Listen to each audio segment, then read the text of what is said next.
Shalom, shalom, family, and welcome back to Trumpets of the Eternal Gospel. You are with Brother Almial. I would love to welcome you all back to the channel again.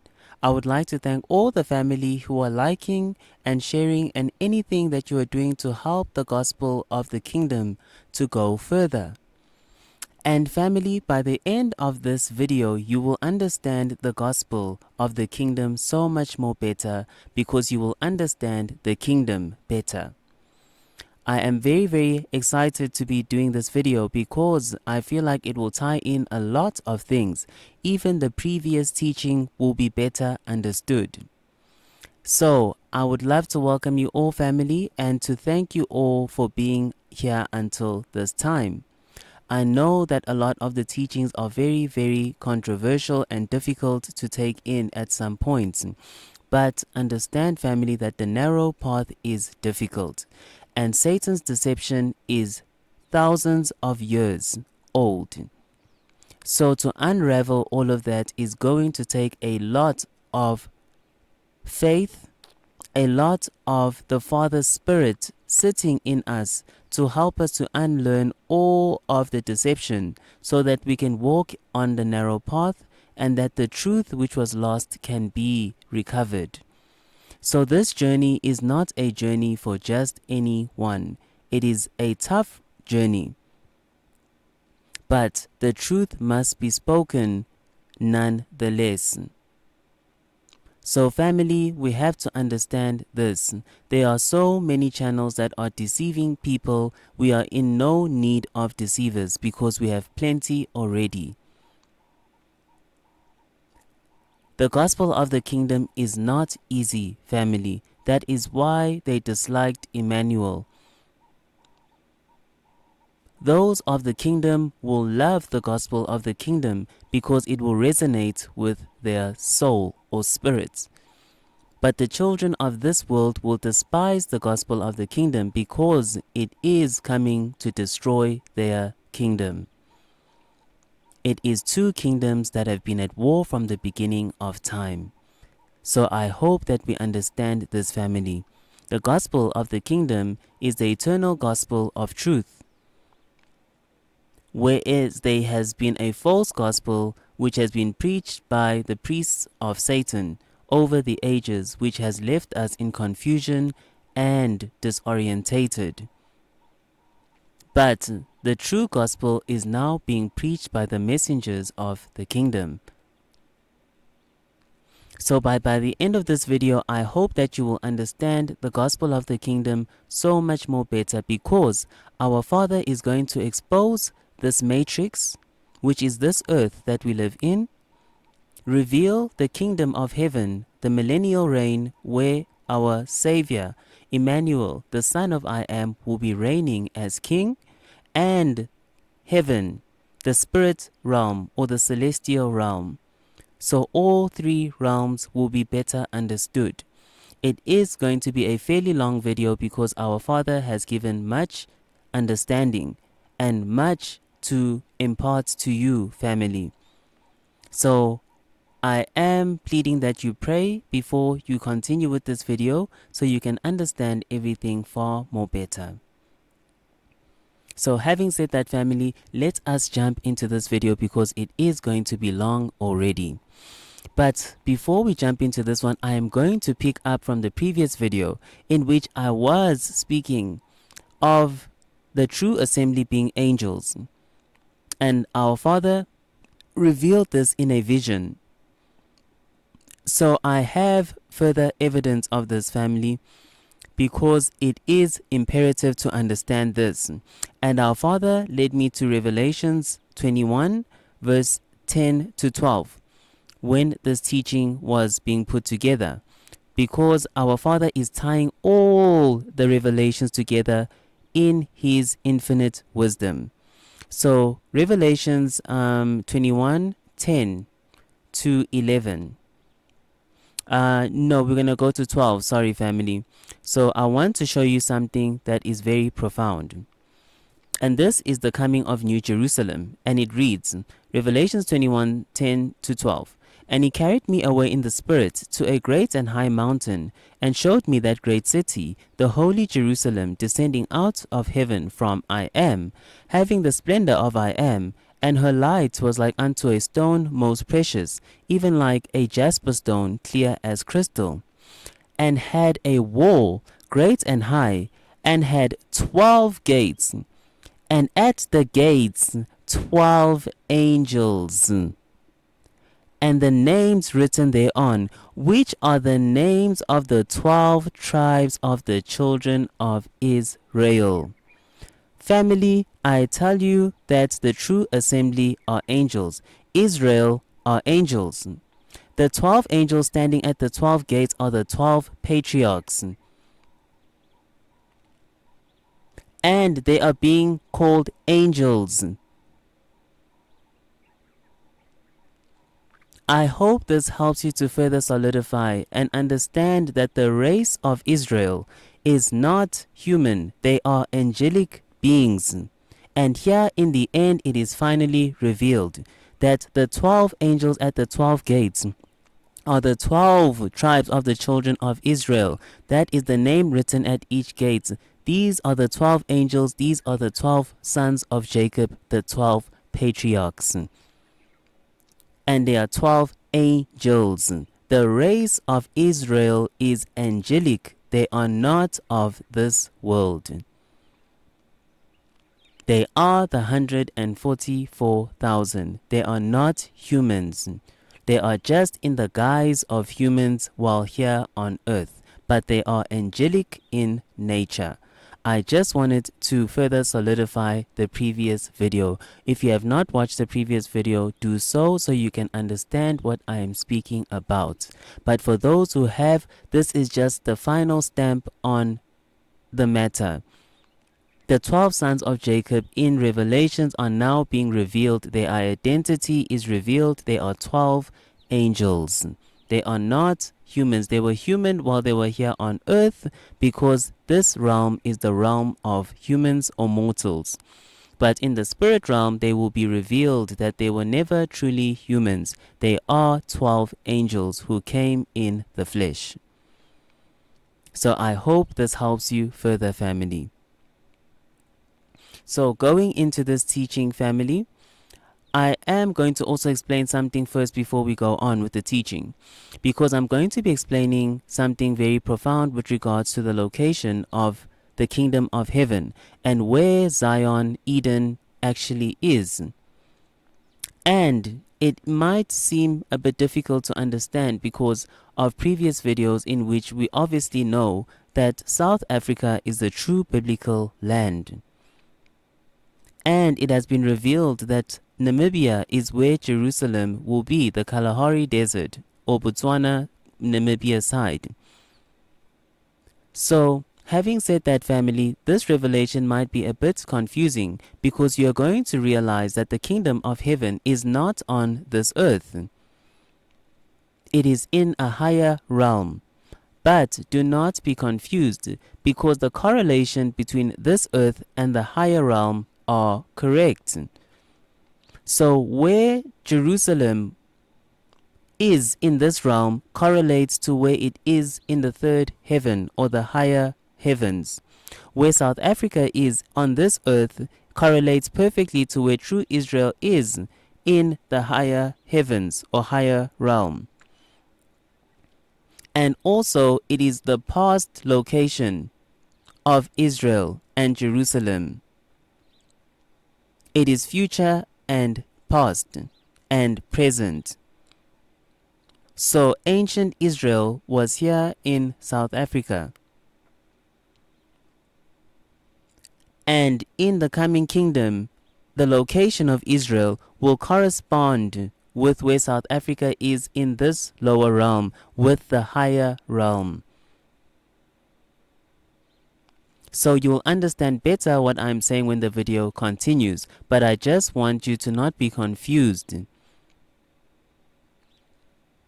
So having put that aside, family, let us continue and you'll understand much better by the end of the video what I am saying. This realm correlates perfectly with the kingdom of heaven. So the locations that the Father is giving us in this realm are corresponding to the realm of the higher heavens, which is the kingdom of heaven, which is the millennial reign, where the reign will be held, or where our King Immanuel will be ruling as king. It is not in this world. But let us continue so you can understand better. So let us start our journey, family, with John. We're going to start our journey with John 18, verse 36. So John 18:36 is going to help us better to understand and set the tone for this entire video and what I'm trying to say. So in this video, family, it is going to be titled The Matrix, which is this earth, the millennial kingdom, or the kingdom of heaven, and heaven, or the celestial kingdom. So our Father is going to help us to break down the difference between all three of them, so we are never confused again. So let us continue. Immanuel says something that already tells us everything. In John 18:36, he says, Immanuel answered, "My kingdom is not of this world." This is when he was speaking to Pilate before his crucifixion. "If my kingdom were of this world, then would my servants fight, that I should not be delivered to the Jews. But now is my kingdom not from hence." So this already tells you, family, that the kingdom that Immanuel is going to be reigning in is not on this terra plane that we are currently in. He was here and he was crucified and resurrected in this world. But he is saying that his kingdom is not of this world. So we already know from this verse alone that the kingdom of heaven is not in this world. It will not be in this world. Immanuel's kingdom is of another world or another realm. This earth is where he came to redeem us. This earth is not our home or final location. So already he tells us that the millennial reign or the kingdom of heaven is not in this world, because he says, "My kingdom is not of this world." So that already helps us to understand that this earth is not where the millennial reign or the kingdom of heaven is going to be. So I hope that makes sense so far. So family, already let's also just look at the term kingdom, because the term kingdom already tells you that we're speaking of rulership. We're speaking of an order.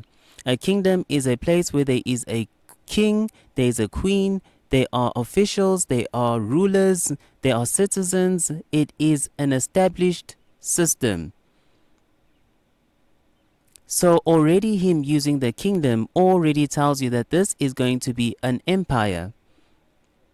It is not just some abstract place, or how we've been taught where in Christianity, or even in the pictures that you see online, where you see heaven as clouds and floating cupids with arrows. It is all deception. The kingdom is an established, serious place. There is rulership, there are rules, there are regulations, it is a kingdom, as the name states, a kingdom. We have kingdoms here on this earth. We are not living in clouds with naked angels and cupids and all of that. The kingdom of heaven is a literal kingdom. It will have order, rules, authorities, kings, queens, rulers, everything. It is a normal kingdom, the same way we have kingdoms here on this earth. That name alone should awaken us to understand that it is not some celestial abstract place. Kingdom means that there is a ruler or rulers, and they are citizens that live there. It is a normal place of living. But you will understand when I share a revelation that our Father gave a while back. It is going to open our eyes greatly. So, just from the word kingdom, you know that we're going to a place where we're going to be living a normal life. It is not the celestial realm yet. This is why the doctrine of rapture is misleading the way that it has been taught in the churches, because we are not going to the celestial kingdom. There is still the 1,000-year millennial reign before. But by the end of this video, you will understand everything without question. So I just plead that our Father helps me to deliver this message properly to you, family. So please understand that the kingdom of heaven is not heaven, the celestial kingdom. It is a normal place of living where normal life will continue in perfection or in righteousness. There will be no more sin the way that there is here on earth. But it does not mean that it will not be without imperfection. It will not be without it will be without imperfections. So that is important to also understand. You will never ever lose your free will. And you'll understand what I am saying by the end of the video. The kingdom is a righteous kingdom, but free will is still always going to be there. So let us continue, family. I am going to tell you, let me first tell you a vision that my mother had not too long ago, in which she was being ministered to, that there is a difference between heaven and the kingdom of heaven. She does not remember the details too well, but she was being ministered to by the Spirit of our Father that there is a big difference between heaven and the kingdom of heaven. And I knew that it was one of the teachings that have been lined up for the channel. So I was happy when our Father sent that vision to her. So understand that, family. Heaven, the celestial realm, comes after the 1,000-year reign. The millennial reign, the kingdom of heaven, comes first. That is where we are going after this world. Those who will be worthy to enter. So, having said that, family, I am going to share a revelation. It is a bit long, so please bear with me. But by the end of this revelation, you will understand so much about the kingdom. Much mysteries are hidden in it.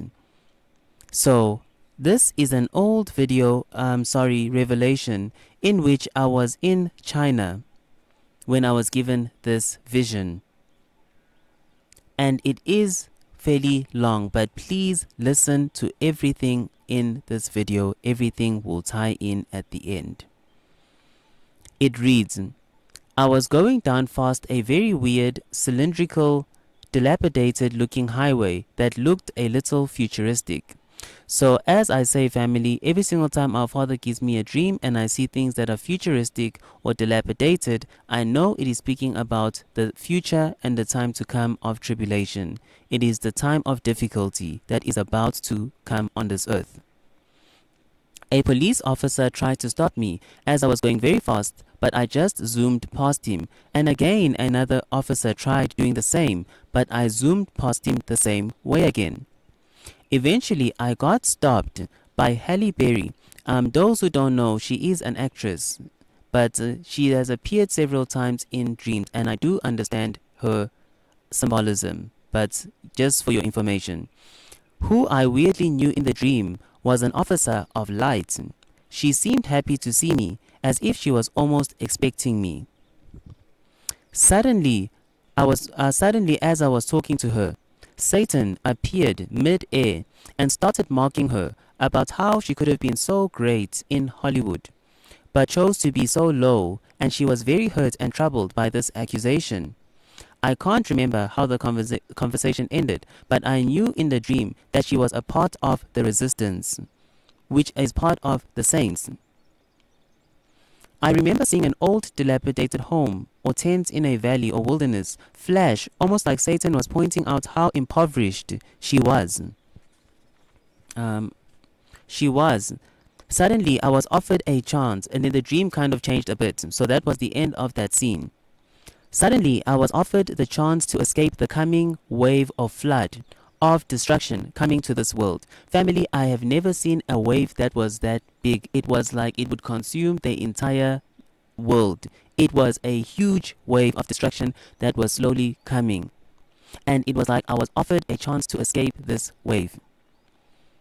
Suddenly I was offered a chance to escape this coming wave of flood of destruction coming to this world. I saw a massive wave of water. I was shown a very high mountain. Satan had prepared for his fallen angels, and they looked like giants in the dreams, or the Nephilim, wicked, to escape the coming destruction. I was shown on an old, ancient, hieroglyphic-looking wall pictures or depictions of this. It was like I was seeing all of this on an ancient wall, like in the form of hieroglyphics. But I knew that I could also interpret it like I was seeing it as a movie. And he offered me this refuge instead of staying here to fight all the coming waves of destruction in these last days. I rejected him with strong determination and finality, and told him I would rather die along with all the other righteous people making their stand against him. There was about 4 of us now, and we were all dressed in medieval-styled armor, with swords, weapons in hand. We were in a dome-like building in battle stance. In a dome-like building, family, this building was representing the world, because the world is flat, and the top of it is as a dome. As soon as I rejected the offer, he got extremely angry and released an animalistic growl, and then a huge wave of demons broke through the dome-like building we were in from the front door and windows of the ceiling of this building, all entrances. It was like he sent a huge flood of demons into this world, and there were windows even in this dome-like building. But these windows are like portals in the sky. Building all entrances, and they started flooding in, coming to destroy us. It was a wave of demons. I have never seen such a flood of demons. It looked like bats were flying in, or birds were flying in droves of thousands and thousands. I knew in my spirit that this dome-like building was a reference to the whole world and the true cosmology of this world, flat earth. So this demonic invasion was happening worldwide. We stood ready and fought. I also got it in my spirit that he hated that we were saving people, and that we were we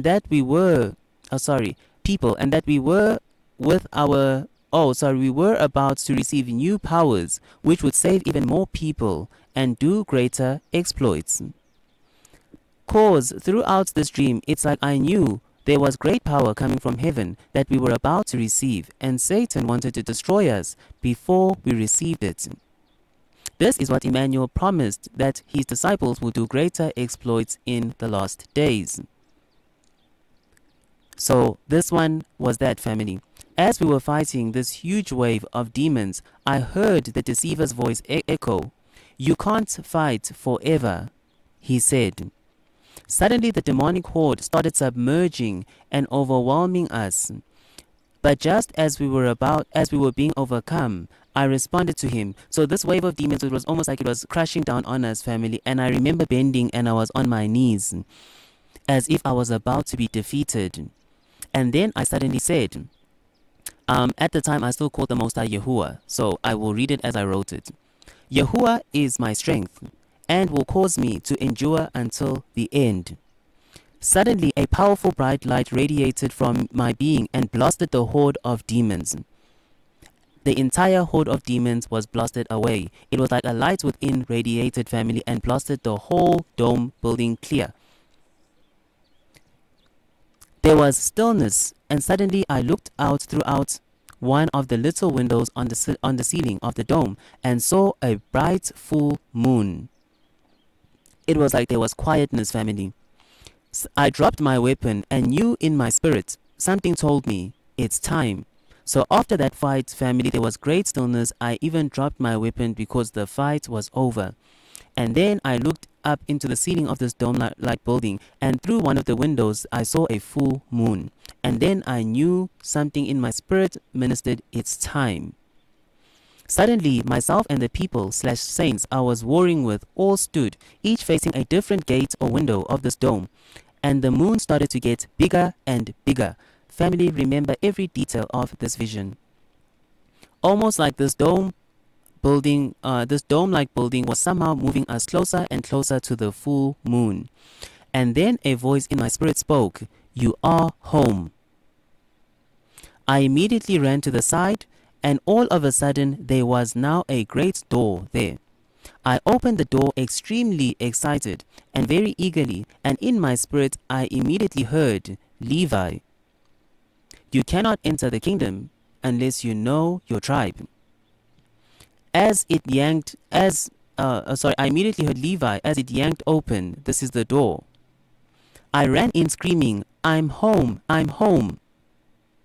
The people in this place all stopped their menial task and clapped humbly, smiling while looking at me. They were all dressed in old, humble, medieval-like clothing, and all looked to be farmers who were going about their day before I arrived. The place itself was in a countryside farmlands. Family, it looked exactly like Earth. It just looked like I was in a medieval-styled movie, but it was Earth as you know it. And all the workers put down their tools as I walked in screaming, "I'm home, I'm home." And they all smiled and started clapping humbly. And family, it is important to mention all the workers there were Caucasian. They were white farmers.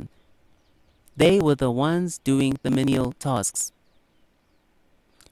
As I said, remember every detail of this dream. All of them were Caucasian. There was a beautiful dark wooden carriage with cunning trimmings waiting for me in front with Yahusha. He never mentioned his name, but I just knew in my spirit, who smiled at me and looked so pleased to see me. He wore all white.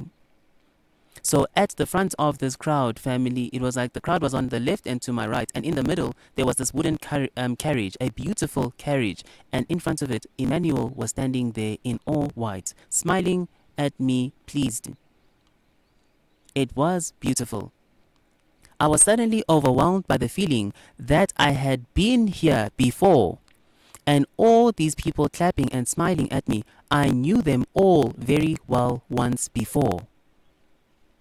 This will be for the coming videos about remembrance and us forgetting past lives. It's almost like I was remembering a life before this one. The welcome, the feeling of finally, after such a long journey, and knowing I could have even lost my way back here, I'm home, was overwhelming.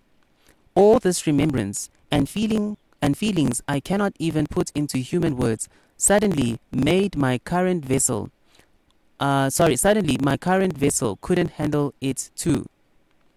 Because all of a sudden I started glitching like a computer program.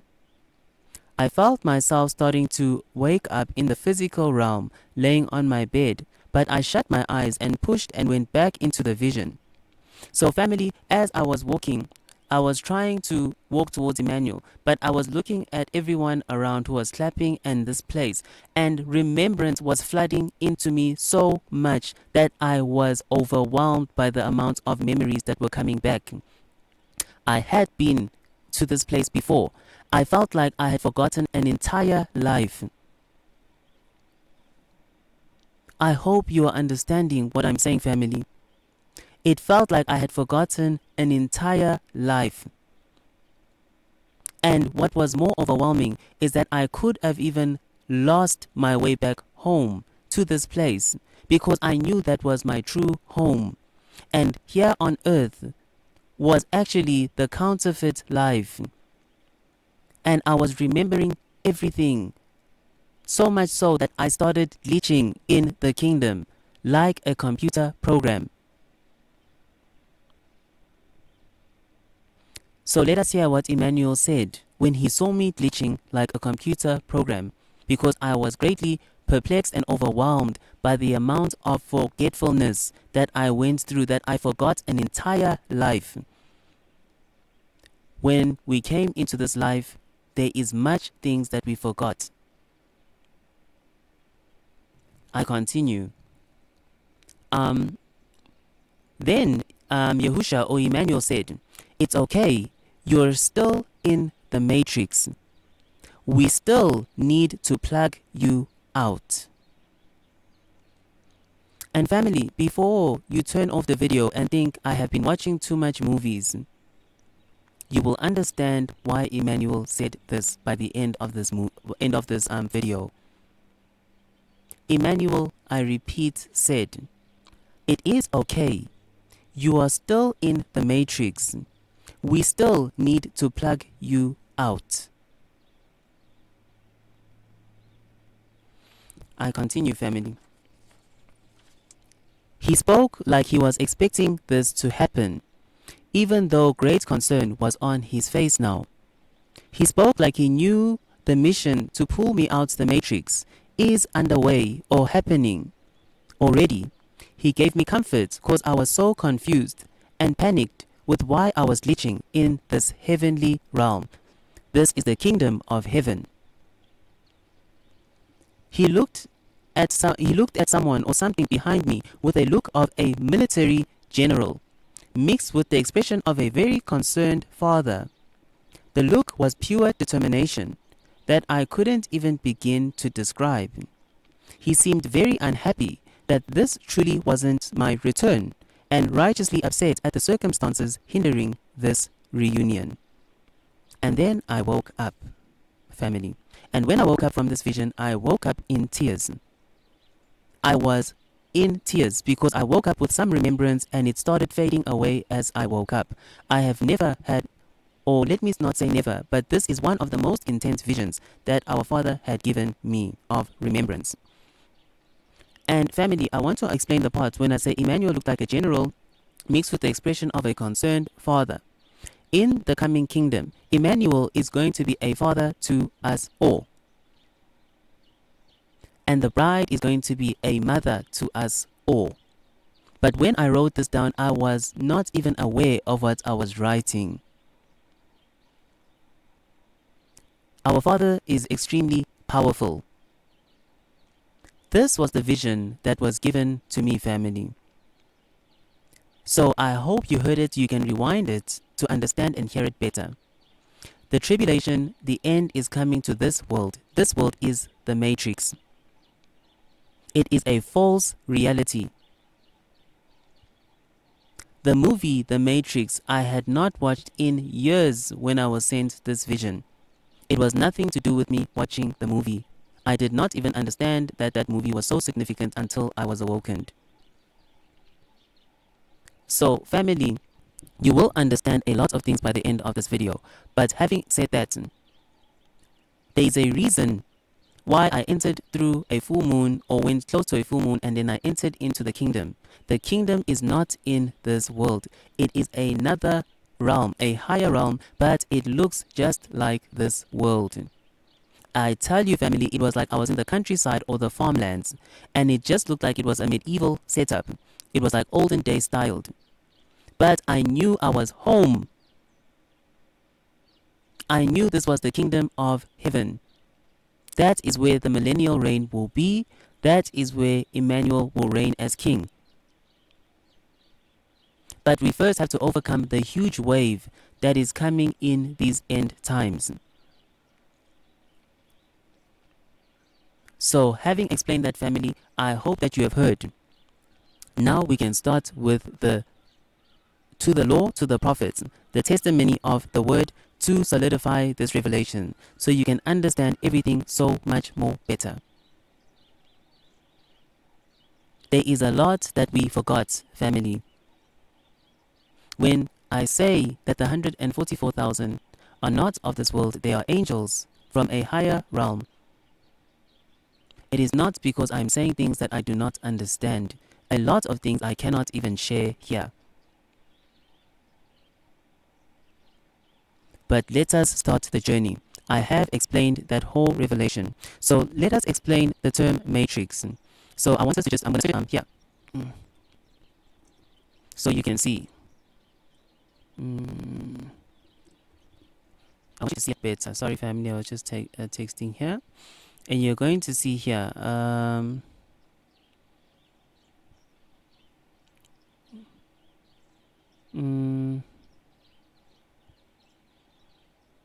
It says, sorry, family. It reads, the matrix is a surrounding environment or structure in which things develop. The word comes from Latin, which means womb. Depending on the subject, it has a few specific definitions. It means womb. And family, this is why it is important to understand why Immanuel said, you are still in the matrix. You are still in the womb, in essence. And family, this is why it is important to understand the sovereign. We are in this earth as if we are in the womb of our mother, who is the Holy Spirit, who is carrying us in her womb. We are as children who are getting ready to be birthed.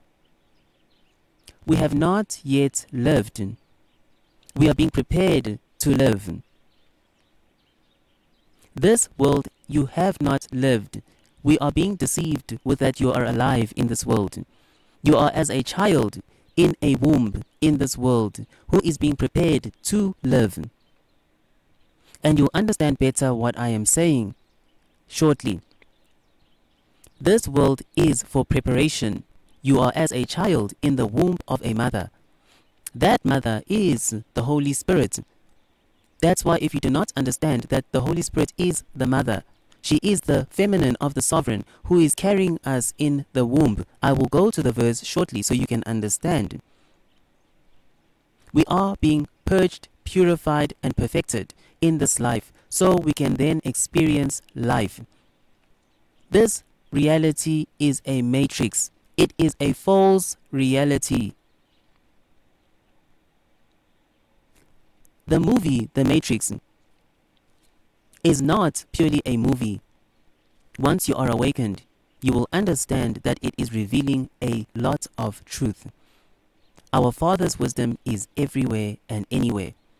The children of the kingdom are not where you think they are.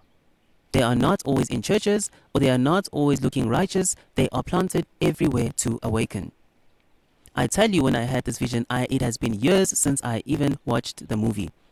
I was shocked to hear the word matrix come out of the mouth of Immanuel.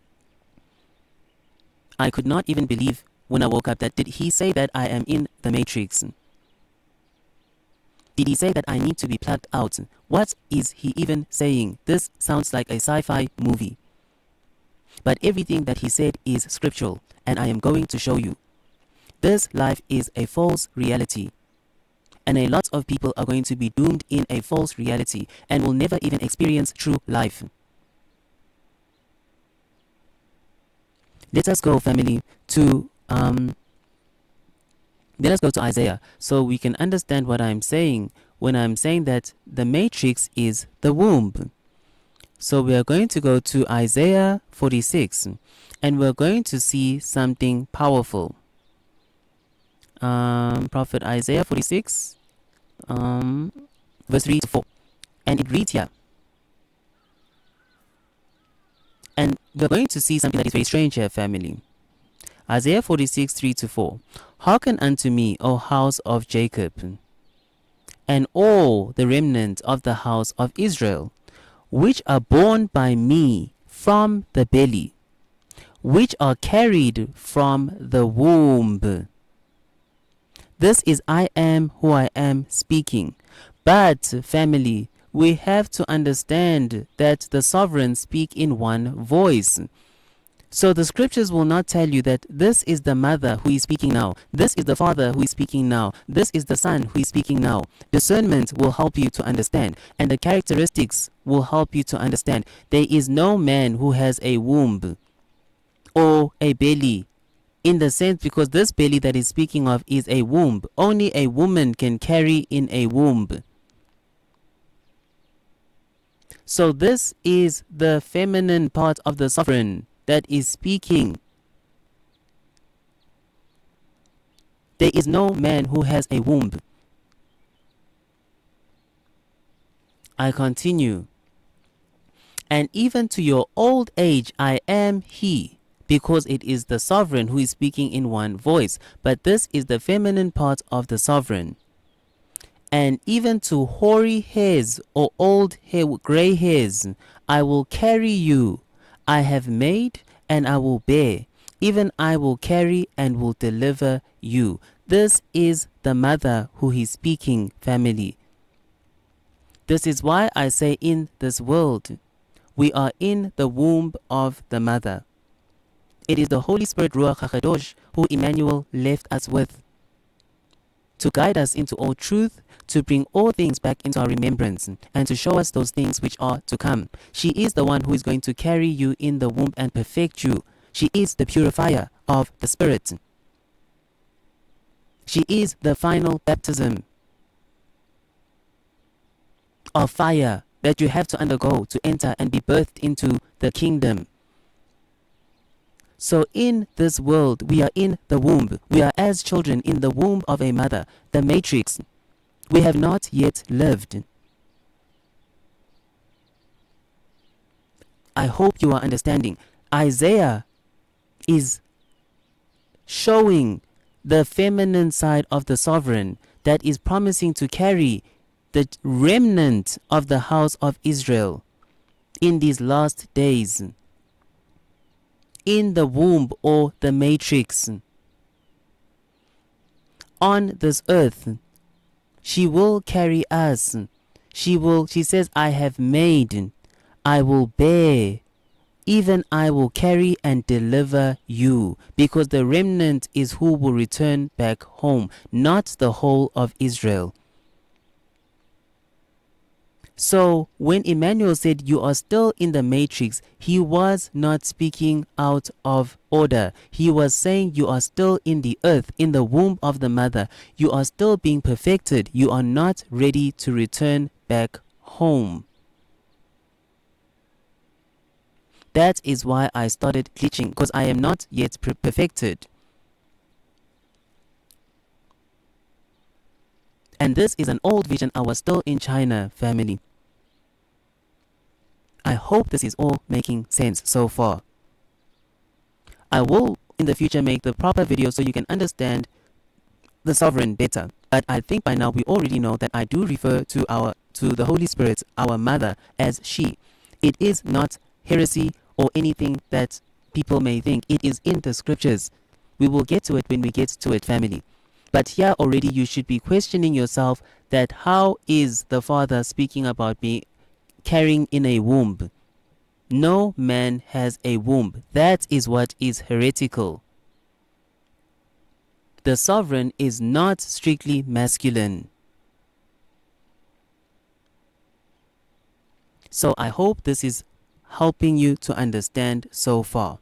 Let us go to Exodus 32:12, and we're going to see the word matrix mentioned in the scriptures. It is not mentioned once, not twice, not three times, many times. I am just trying to show you that I did not dream a sci-fi movie. It is in the scriptures. So Exodus 32:12, that thou shalt be set apart unto I am, all that openeth the matrix or the womb, and every firstling that cometh of a beast which thou hast, the male shall be I am's. The word matrix is nothing new, family. It simply means the womb. You are still in the earth. You are still in the womb. You are still being perfected in that realm. You cannot yet come back home. That's what Immanuel was saying. I hope this is all making sense. The matrix is this earth, family. It is a false reality that is meant to cause the children of light to defect and to fall into worldliness and into sin, and to forget about where they come from, and that they lived a far better life than this false reality. There is no comparing, sacrificing the world to come for this one. This is a fallen world. It is all false. You have to wake up. You have not begun to live. You are a child in the womb in this world. Some will be born alive and some will be stillborn, and most actually will be stillborn, because they will not be birthed alive into the coming world. They will be birthed into another place, which is not a good place. It is a choice, family, whether you will be birthed alive into a beautiful kingdom or you will be born a stillborn. And the stillborns they have one location only, which is going to be the lake of fire, because you are born without life. Let us continue, family. Let us go to Mark 9 so you can understand why I'm saying that we have not begun to live. Immanuel already told us this mystery in a veiled way. Let us go to Mark 9, 43 to 48. And it reads as follows. Immanuel says, "And if thy hand offend thee, cut it off. It is better for thee to enter into life maimed, than having two hands to go into hell, into the fire that never shall be quenched." Why is Immanuel saying that it is better to enter into life when he is already here on this earth and alive? Why is he speaking of life when he's here on earth? He is alive and speaking these words, but he's saying it's better to enter into life. Family, we have to listen and understand what we are reading. How can a man be speaking to you saying it is better to enter into life, and yet he is speaking in front of you alive? Immanuel is trying to tell you that you have not begun to live in this world. You are going to forfeit true life for this false reality. He is saying it's better to even cut off your body parts and enter the kingdom maimed than to lose it for hellfire. These are scary things. You have not begun to live. None of us have lived in this world. This is not life. He is saying we are entering into life when we go to the new kingdom, or the millennial reign, or the kingdom of heaven. I continue.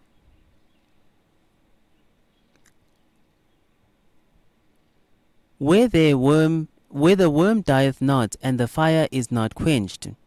And if thy foot offend thee, cut it off. It is better for thee to enter halt into life, than having 2 feet to be cast into hell, into fire that never shall be quenched. Again, he is telling them all the extremities they need to take, all the serious measures they need to take to ensure that they enter into the kingdom of heaven, where there is true life.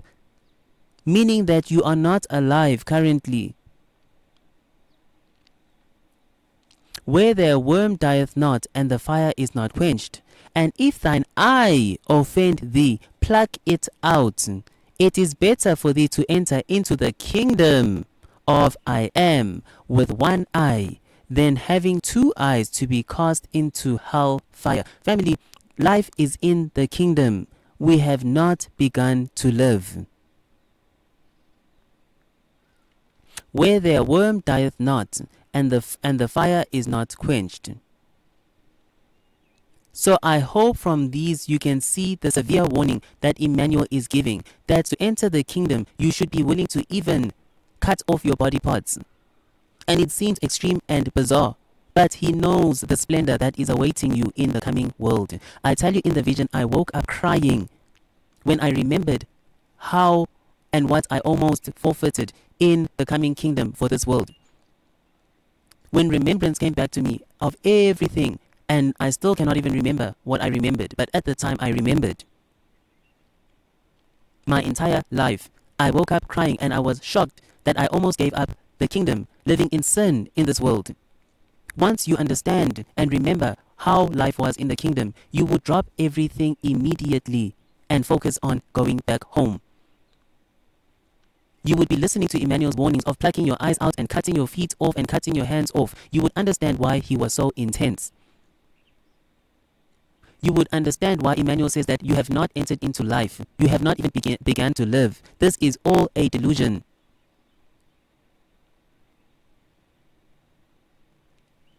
I hope this is all making sense. We are dealing with the matrix now, which is this world.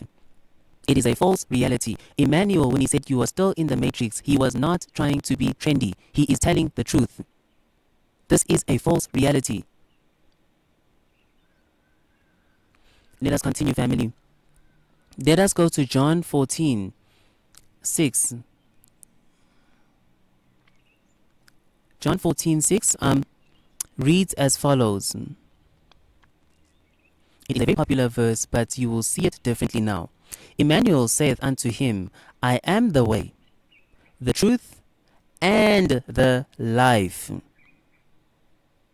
No man cometh unto the Father but by me. How is Immanuel saying that he is the life if you are alive already? What life is he offering us if we are already in this world and alive and breathing? Immanuel has been telling us from the beginning that we are not alive. We are being deceived in this world thinking that we are living life.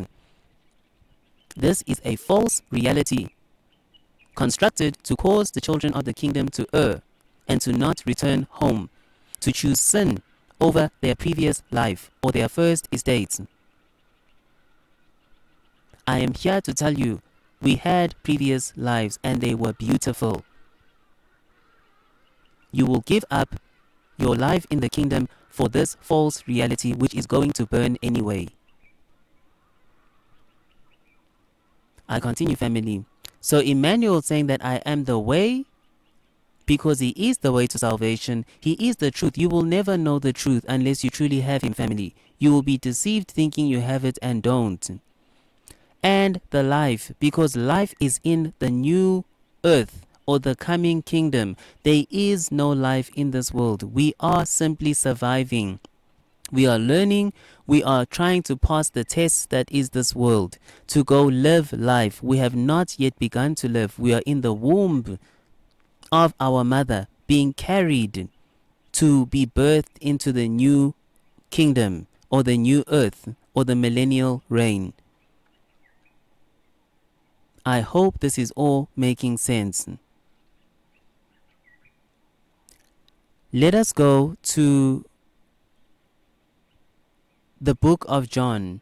There are a lot of apocryphal books that we're going to be reading from, family, and you're going to see that these books are very powerful. And those who doubt them, I hope by the end of this video you will understand better. So the extra book of John, we're going to read page 3.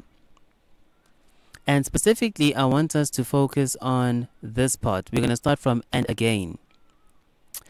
And it reads as follows. And you're going to see who rules this world or this matrix. And again, I, John, asked Adonai, how beginneth a man to be in the spirit, to have a spirit in a body of flesh? And Adonai said unto me, certain of the angels which fell do enter unto the bodies of women, and receive flesh from the lust of the flesh. And so is a spirit born of spirit, and flesh of flesh. And so is the kingdom of Satan accomplished in this world among all nations. Satan's kingdom is this world. It is this matrix. It begins and it ends here. If you are forfeiting the coming kingdom for this world, you are choosing Satan's kingdom, and you will bear the consequences of his punishment. And he said to me, my Father hath suffered him to reign 7 days, which are 7 ages, which is 7,000 years. Family, I hope you read that again. So is the kingdom of Satan accomplished in this world and among all nations. This is why Immanuel tells you that you have not yet lived, because you are living in Satan's kingdom. You have to overcome this world. He has been suffered to reign 7 days, which are 7,000 years. At the end of that is the millennial reign. This world is not our Father's world. This is why Immanuel said, this is not my kingdom. My kingdom is not of this world, because this kingdom has been given into the hands of the wicked, into Satan and his principalities and his archons and rulers. So to choose this world is to choose Satan and to be in agreement with his kingdom. That is why in the vision, when he offered me a chance to escape and I rejected him, he was angry and sought to destroy me. Because this is his kingdom. But our Father did not allow it. I hope this is all making sense.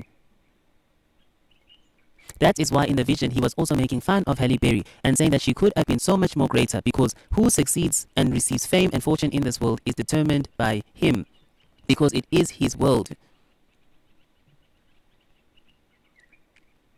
I hope this is all making sense, family. Let us continue. Let us go to the Book of the Nazarene, and Book of the Nazarene also has something powerful which explains this earth so much better. Yahusha or Immanuel said, "Fear not the hostility of men, nor the wiles of the world. Rise above your conditions. Be like the water lily, which riseth out of the mud, up through the murky waters into the sunlight above. Strive always to rise above your circumstances, for in striving you gain strength. The man whose path through life has been easy is never as good as one whose path has been difficult. Life has two purposes only. This reality, this matrix, this earth has two purposes only: to test and teach. And for that, earth is perfect. We are simply here to be tested and to be taught, family. Nothing more, nothing less. We are not here to rejoice and live a good life and become rich and famous. That is for the children of this world or the children of Satan. The children of the kingdom are here to be taught and to be tested and then to return home. I cannot tell you how many dreams I have had of being in a classroom, in a school, being taught, writing tests. It is because that is the purpose of this world. You are just here to be tested and to pass so that you can return home. You were never supposed to be here and accumulate wealth and fortune and become successful and become... No. You were just here to receive wisdom and understanding of certain things which are going to help you in the eternal kingdom. That's why Immanuel reveals that earth's only purpose is to test and to teach, and for that earth is perfect, finished and done. That is all this reality was ever about for the children of the kingdom. So I hope this helps you to further understand, family. Let us go to Revelations 3. And I have cited this verse before, but I'm just reminding us. Let us go to Revelations 3, verse 10. Revelation 3:10 says something significant. It says, "Because thou hast kept the word of my patience, I also will keep thee from the hour of temptation, which shall come upon the whole world." This is the tribulation, the great wave which I saw in the dream, to try them that dwell upon the earth. To try, family. This word, the etymology is to test. I have already shown this in a previous video. The end times are a test. This whole reality is a test. You are as a student in a classroom or a school writing a test. You will either pass or you will fail. The choice will be yours. You are a child in the womb of the mother. You will either be birthed into true life or you will be stillborn and be born dead and be thrown into the fire with the dead. And to be dead to our Father is not to be literally dead. It is to refuse His will, to refuse His purpose, to refuse His judgments, to refuse His truth, to refuse His Torah, to refuse His protocol. You are not going to enter into the kingdom of heaven refusing the protocol of the kingdom. You will be stillborn and you will be cast out of the kingdom. You will be out in outer darkness. I hope this all makes sense, family. Let us go to John. 1 John, because John warns us about this. So let us go to 1 John, 1 John 2:15 to 18. And it reads as follows: Do not love the world. Family, the disciples are not joking with the things that they are saying. They are helping and speaking through the Spirit of our Father. It reads, 1 John 2:15-18. Love not the world, neither the things that are in the world. If any man love the world, the love of the Father is not in him. This is such a scary and powerful verse. It is simple and straightforward.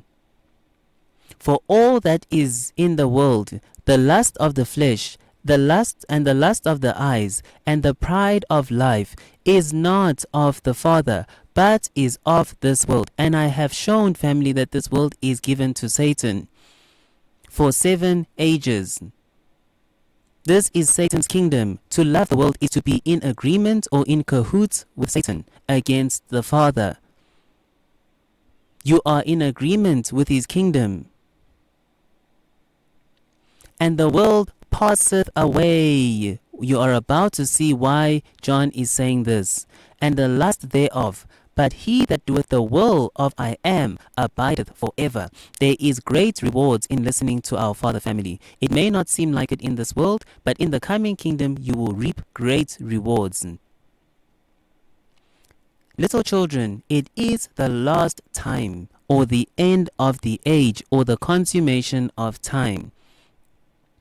And as ye have heard that Antichrist shall come, even now are there many Antichrists, whereby we know that it is the last time.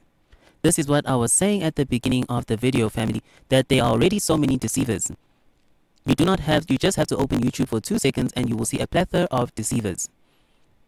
What we are in need of are the children of the light to rise. We have enough deceivers already. We need to remember everything and who we are through the Spirit of our Father. There are so many antichrists and deceivers. It is so scary. And that's why I do not even blame people when they come to this channel and they start to question things, because so many people have been deceived. But I know that those who hear the voice of our Father will understand. And those who do not, I can just only pray for them. And I plead for them to pray too, so they can understand the greater mysteries. I cannot be sitting here speaking things that are not correct. I too seek the kingdom with everything in my existence. But the hour is evil. There are so many antichrists. So family, we cannot love this world. To love this world is to be at enmity with our Father. He says it specifically here, family. Love not the world, neither the things that are in the world. If any man love the world, the love of the Father is not in him. This whole verse from 15 to 18 is very, very powerful. But this world passeth away indeed. And you're going to see now, we're going to go to the final judgment of this world, so you can understand why John is saying that this world passeth away, because indeed it is going to pass away. And family, let us read. So we are going to go to the extra book of John, and we're going to read from "And the Son of I Am shall bring," because it is speaking about the end of the age and what is going to happen. And it reads, "And the Son of I Am shall bring forth the elect out of the midst of the sinners, and say unto them, Come ye beloved of my Father, inherit the kingdom prepared for you from the foundation of the world." This is predestination. I have been speaking about this, saying that the elect have been numbered from the beginning of the age, or the beginning of the world. These are the 144,000 Israel and the Gentiles, who will be the spirits of men perfected as the angels. Then shall he say unto the sinners, Depart from me, ye cursed, into everlasting fire, which was prepared for the devil and his angels.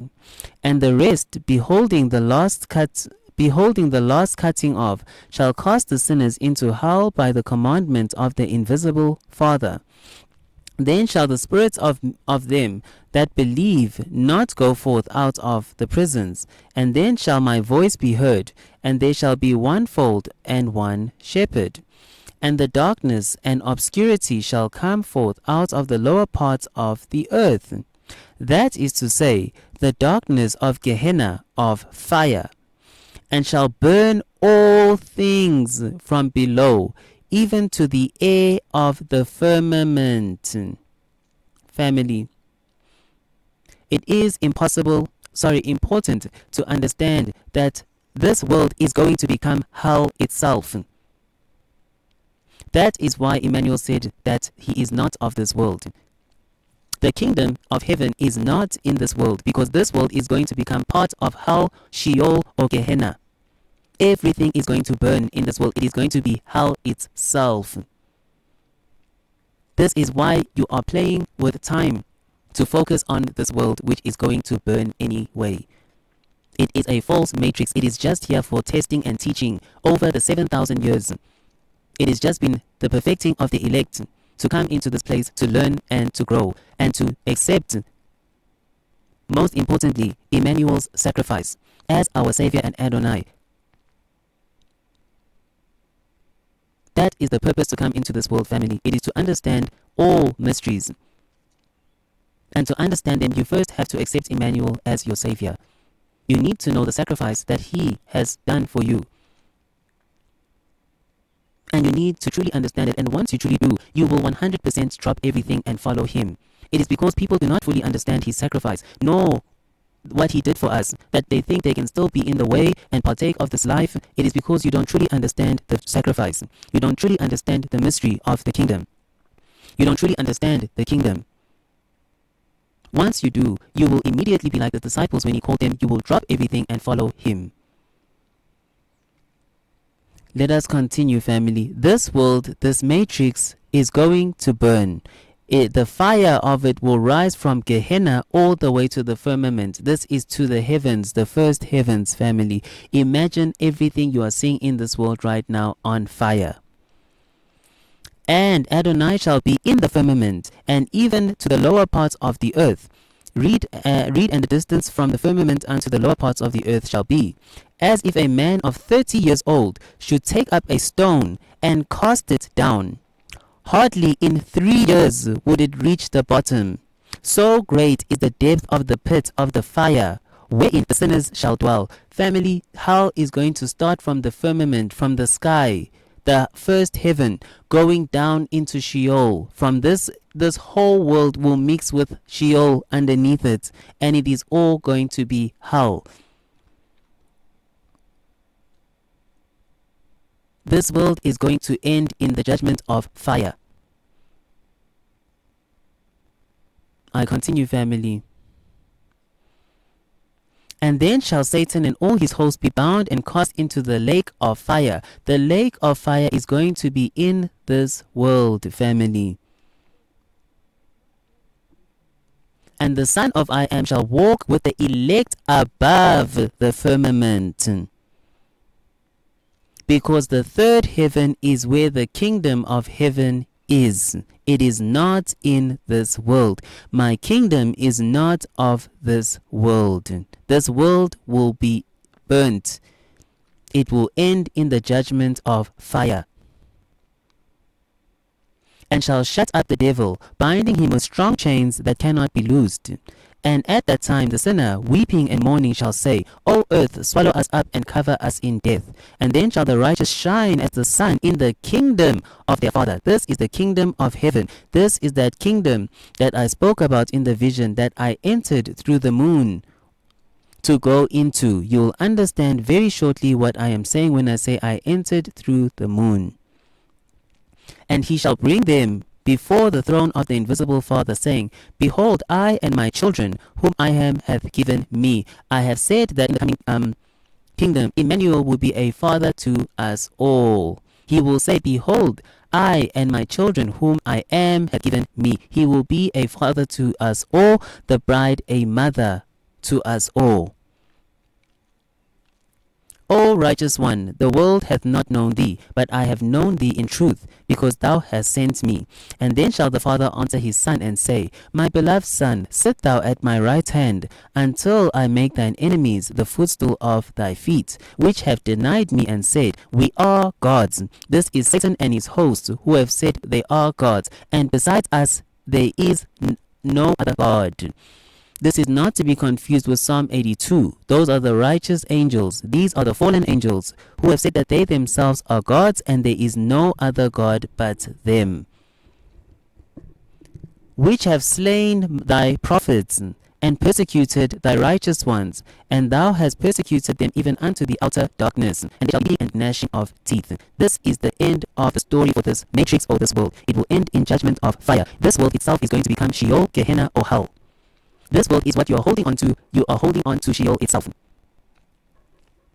You are refusing true life in the coming kingdom. You will be stuck in hellfire in this world with the judgment of Satan and his fallen angels. You are holding on to the kingdom of darkness in this world.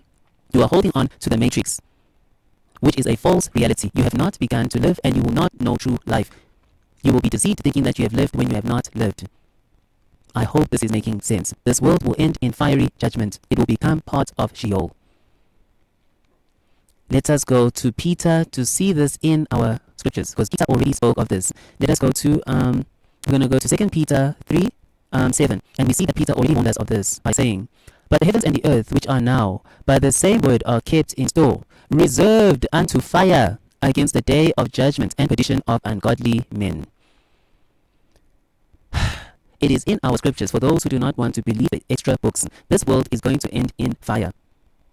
It is just going to be an extension of Sheol beneath. It will be one big realm from beneath going up to the firmament of hellfire. This is what many people are holding on to. So family, we have seen and spoken about the matrix, this world, this false reality that we have been brought into. We are just here to be tested and to be taught and to overcome this place. And now we are going to focus on the kingdom of heaven. I have been saying that the kingdom of heaven is in the third heaven and it is not of this world. I have said even that in the vision it was a full moon that the world or the building was moved towards, and then suddenly I was in the kingdom because there was a door that appeared on the side. But the part of the full moon always used to confuse me until I read the book of Gad the seer. And these dreams and visions come before the reading of these extra books. This is why I know that these extra books are inspired by our Father Spirits. Because Father sends the visions before you even read these books, and you get confirmation when you read and you are shocked. So this world has ended in fire. We are continuing on the journey, family. I have explained this world, the matrix, and Immanuel saying that I had to be unplugged of this world, meaning that I have to let go of all the things of this world. I need to detach and loose myself from the chains and things or sin or any desire to this world. Then the elect will be raptured and taken up to the third heaven or to the kingdom of heaven. You cannot go into that kingdom while still having things or attachments to this world. This is why John says, love not the world nor the things of this world, because you will not be able to enter into the coming kingdom. So that is what Immanuel was speaking about when he said that you still need to be unplugged. And I knew it was like a mission was underway to help my unplugging. And that is for all the children of the kingdom. Our Father is helping us to unplug from this world so we can enter into life eternal. But the choice is ours. He will not force us to do anything that we do not want to do ourselves. So family, let us continue now. Let us go to the book of Gad the seer. I said in the vision that I saw a full moon, and it was like the dome or the building was moving closer to the moon, which is showing the moving to higher heavens, because the moon got bigger and bigger as if the building was moving closer. This is showing that I had moved to a higher heaven or a higher realm. And it was not by mistake that the moon was a full moon that I was seeing as I was moving closer. The book of Gad the seer helps us. The moon kingdom. Family, the dreams that our Father is sending are not jokes. Let us continue. The moon kingdom. And after the voice, a great quake occurred and shook over the impurity and blew the donkey and the camel into the moon with a stormy wind.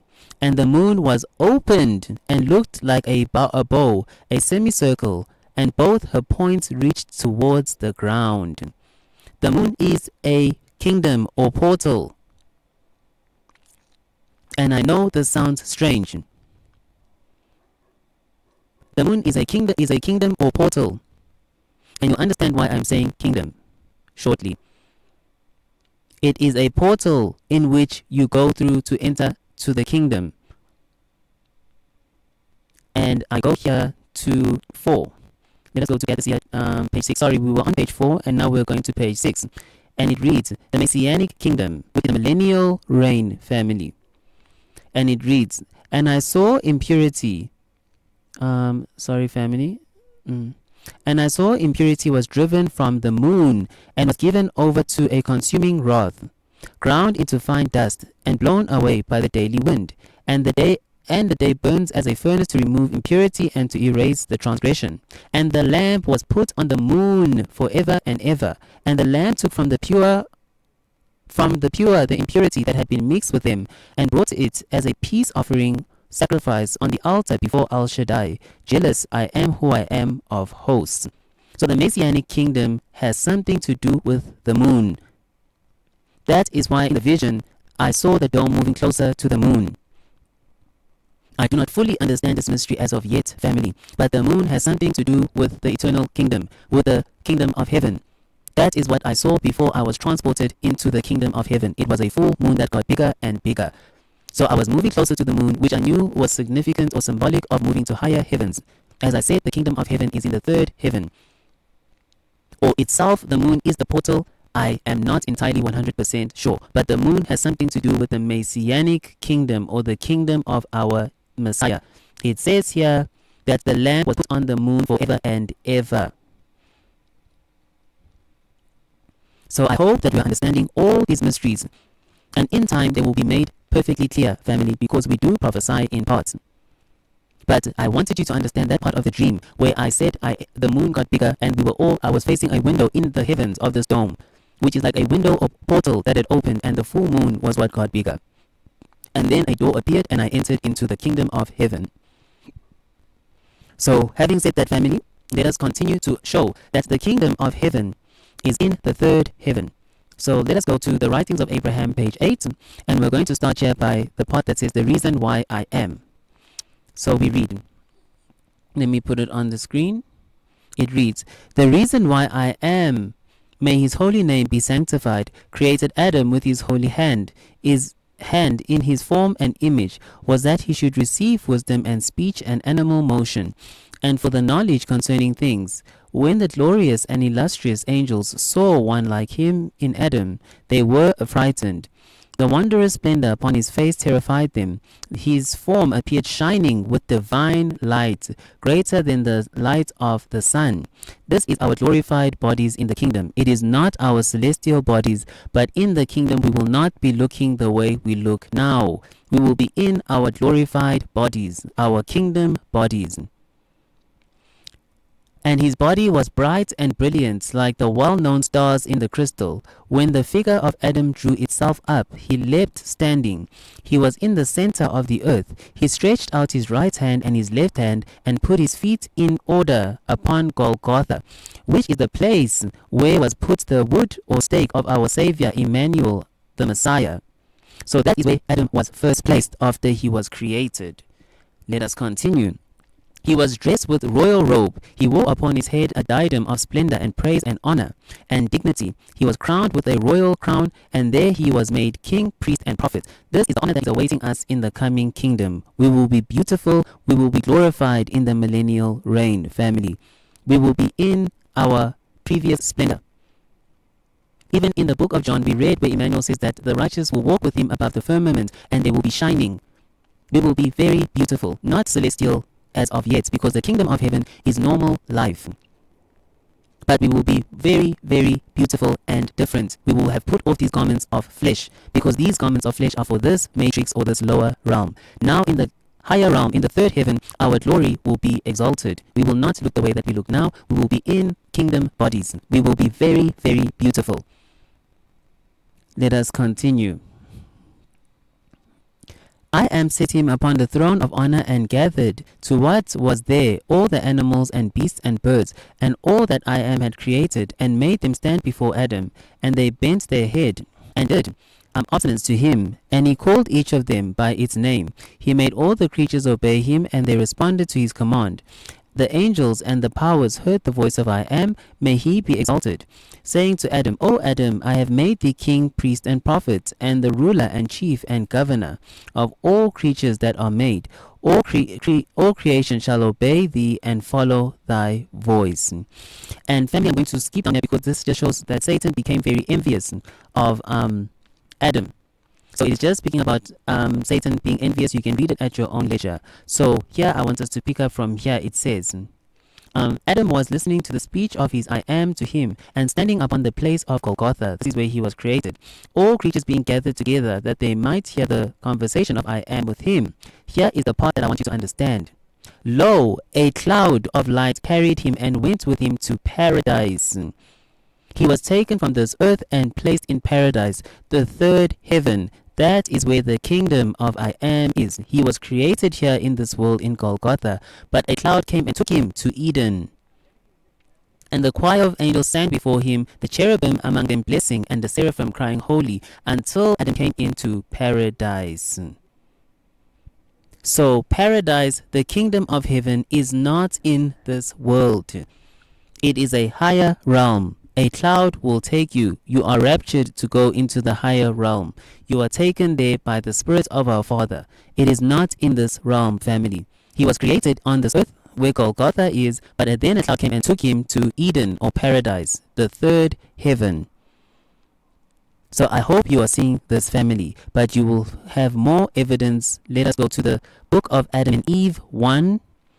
Page 37, and we're going to read 1 to 4, or a promise of the water of life, the third prophecy of the coming Christ. And it reads as follows. Then came the word of I am to Adam, and said to him, O Adam, as to what you said, to bring me into a land where there is rest. This was when Adam and Eve had fell. It is not another land than this, but it is the kingdom of heaven, where alone there is rest. This is the millennial reign, the third heaven, Zion, or Eden. It is all different names for the same place. Zion, Eden, the millennial reign, the kingdom of heaven. It is all not in this world. It is the third heaven, family. You will see it shortly. But you cannot make your entrance into it at present, but only after your judgment is passed and fulfilled. And we know that our Father said Adam and Eve will only return back into paradise after 5,500 years. Then will I make you to go up into the kingdom of heaven, because they were here on earth. The kingdom of heaven is not on this earth. I read again. Then will I make you to go up into the kingdom of heaven, you and your righteous descendants, the remnant of the seed of Israel, and I will give you and them the rest you ask for at present. So the kingdom of heaven is not in this world, family. You have to go up to reach it. That's why Immanuel, even after he was resurrected, a cloud took him up into the kingdom. It is the third heaven. It is not this earth. Let us find the final confirmation for this, family, that is clear and straightforward. We're going to go to the Apocalypse of Moses, the book of Adam and Eve, and it is going to help us to understand this better too.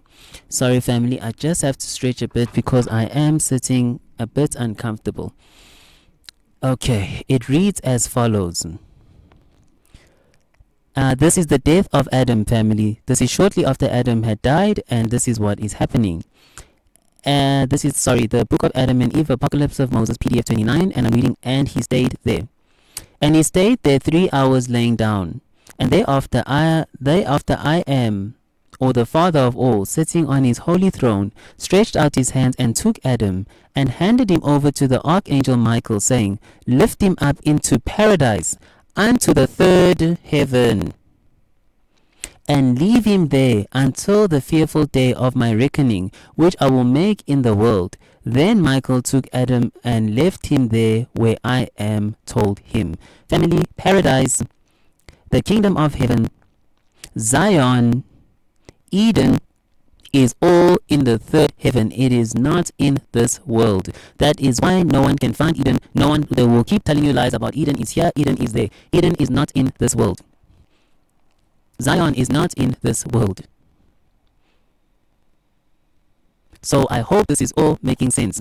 Yes, when the kingdom of Israel was here on this world, we have the replicas, because on this world was the kingdom of Israel. That's why I say in the past it was here in South Africa, Jerusalem, in the location of the Kalahari. But now in the coming kingdom it will be replicated on the same locations, but in the third heaven. It is not going to be done here on this earth. This earth's judgment is to be burnt up. It will be in fire. The new earth and the new heavens are literally new. It is not this realm. It is the third heaven where we will be living life again on earth. But the earth there is the new earth, the new heavens. They are in the third heaven, the higher realm, in paradise, in Eden, in the kingdom of heaven. It is a higher realm above the firmament. That is where Adam and the saints have been kept. As we are reading here in the book of Adam and Eve, that is where our Father told him to keep Adam, because that is where the kingdom of heaven is, in the third heaven. It is not of this world. That's why Immanuel said, my kingdom is not of this world. So I hope this is all making sense, family. Let us go to Luke 23. Luke 23. Luke 23, 42 to 43. Immanuel's kingdom is in paradise, the third heaven. Let us go. This is when Immanuel was being crucified, family. So when Immanuel was being crucified, we know that he was crucified with two other sinners or thieves. And there's something very powerful that Immanuel said to one of them. And here it also proves what we were saying about paradise. So we're going to read Luke 23, 42 to 43. And he said unto Immanuel, Adonai, remember me when thou comest into thy kingdom. And Immanuel said unto him, verily I say unto thee, today shalt thou be with me in paradise.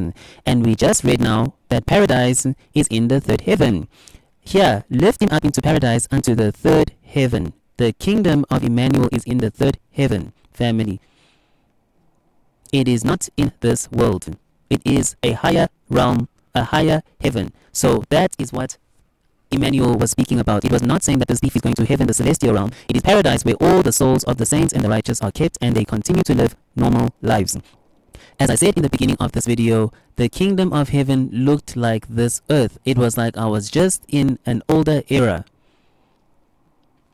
And that was just our Father illustrating that it is just like your world. As I was saying, Immanuel was waiting for me in a wooden carriage. It was a beautiful wooden carriage. And I knew that I had been there before. I have lived there before. That is my true home. So I hope this is all making sense. This is why Immanuel was speaking about saying to the thief that he will be with him that same day in paradise. That is the kingdom of heaven, where he will be with him. That is where his kingdom is. That's why the thief says that do not forget me when you go into your kingdom. When thou comest into thy kingdom, his kingdom is not of this world.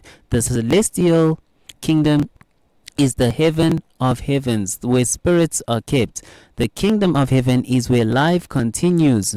As I said, family, we have not begun to live yet. We are going to still live in the kingdom of heaven. Life that is so beautiful we cannot even begin to fathom. Eyes have not seen, nor has it come into the mind or the thoughts of men, the things that I am has prepared for those who love him. It is going to be the most beautiful thing we have ever seen. We cannot even comprehend the beauty of the coming kingdom. So I hope this all makes sense, family.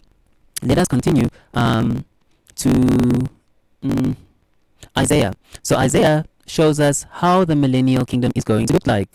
So let us go to Isaiah, Isaiah 65. It is plain there, family, for those who are confused about the millennial reign.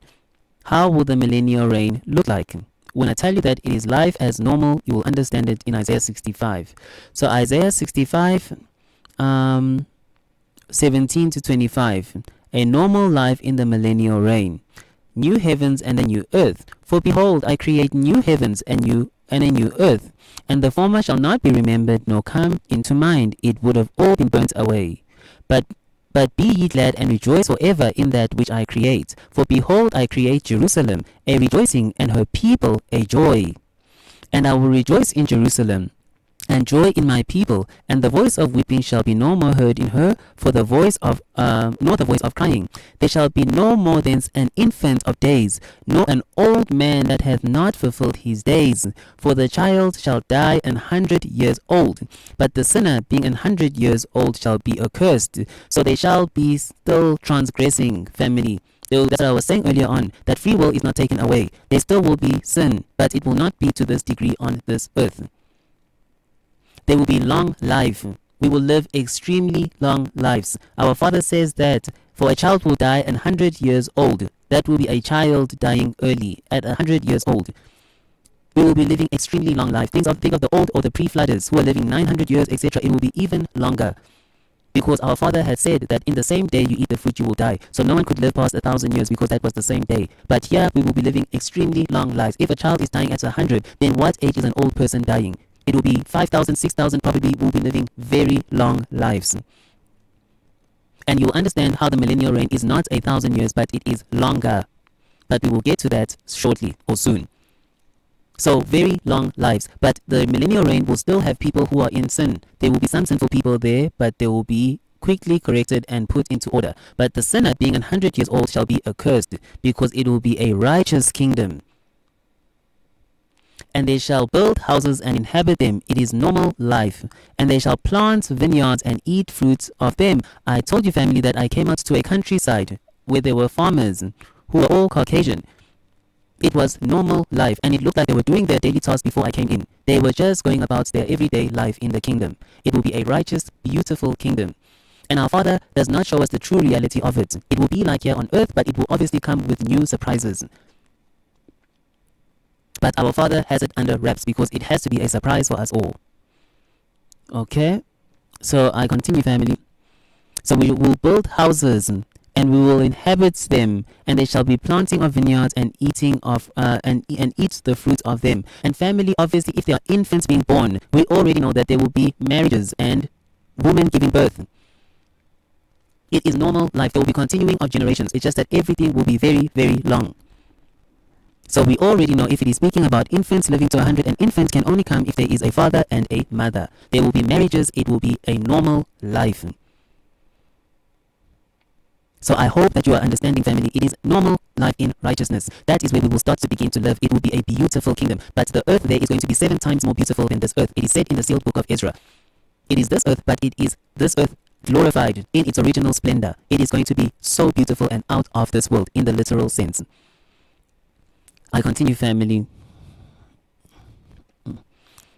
They shall not build and another inhabit. There shall not be injustice. They shall not plant and another eat. For as the days of a tree are the days of my people. Family, trees can be thousands of years old. This is what I am telling you, that people are going to be living very, very long lives. But there is still death. It will just be very, very long lives. But people will still pass on. It is just normal life. It is not the celestial kingdom yet, where we are eternal beings. And mine elect shall long enjoy the work of their hands. They shall not labor in vain. So there will still be work, but it will be nice works. That's what I said, family. When I came into the kingdom, they were doing works. They were just going about their farming life. It was normal day. They shall not labor in vain, nor bring forth for trouble, for they are the seed of the Barak. For they are the seed of the Barak of I am, and their offspring with them. This is what I was saying, family. There is continuation of generation. There are offsprings, there is giving into marriage. It is a normal life. And it shall come to pass that before they call, I will answer, and while they are yet speaking, I will hear. We will be very close to our Father, because spiritually we will be cleansed. Spiritually, it is a righteous kingdom. So our Father will not take long. Before you even think of speaking or requesting something, He would have already answered. We are going to be extremely close to our Father, because it is a righteous nation, a righteous kingdom. And our Father will be taking care of all of our needs before you even think to ask. It is going to be fantastic, family. There will be no delays. He says before you even think of asking, He has already done it. What a loving Father we have. It is going to be so phenomenal, family. I dream of the millennial kingdom all the time. Let us continue. And the wolf and the lamb shall feed together, and the lion shall eat straw like the bullock, and the dust shall be the serpent's meat. They shall not hurt nor destroy in all my holy mountain, saith I am. Peace even within the animals and nature itself, family. Everything is going to be at peace with one another. It is Jerusalem, the place of peace. So all things will be at peace with one another, creation and nature too. So I hope you are understanding life in the millennial reign, family.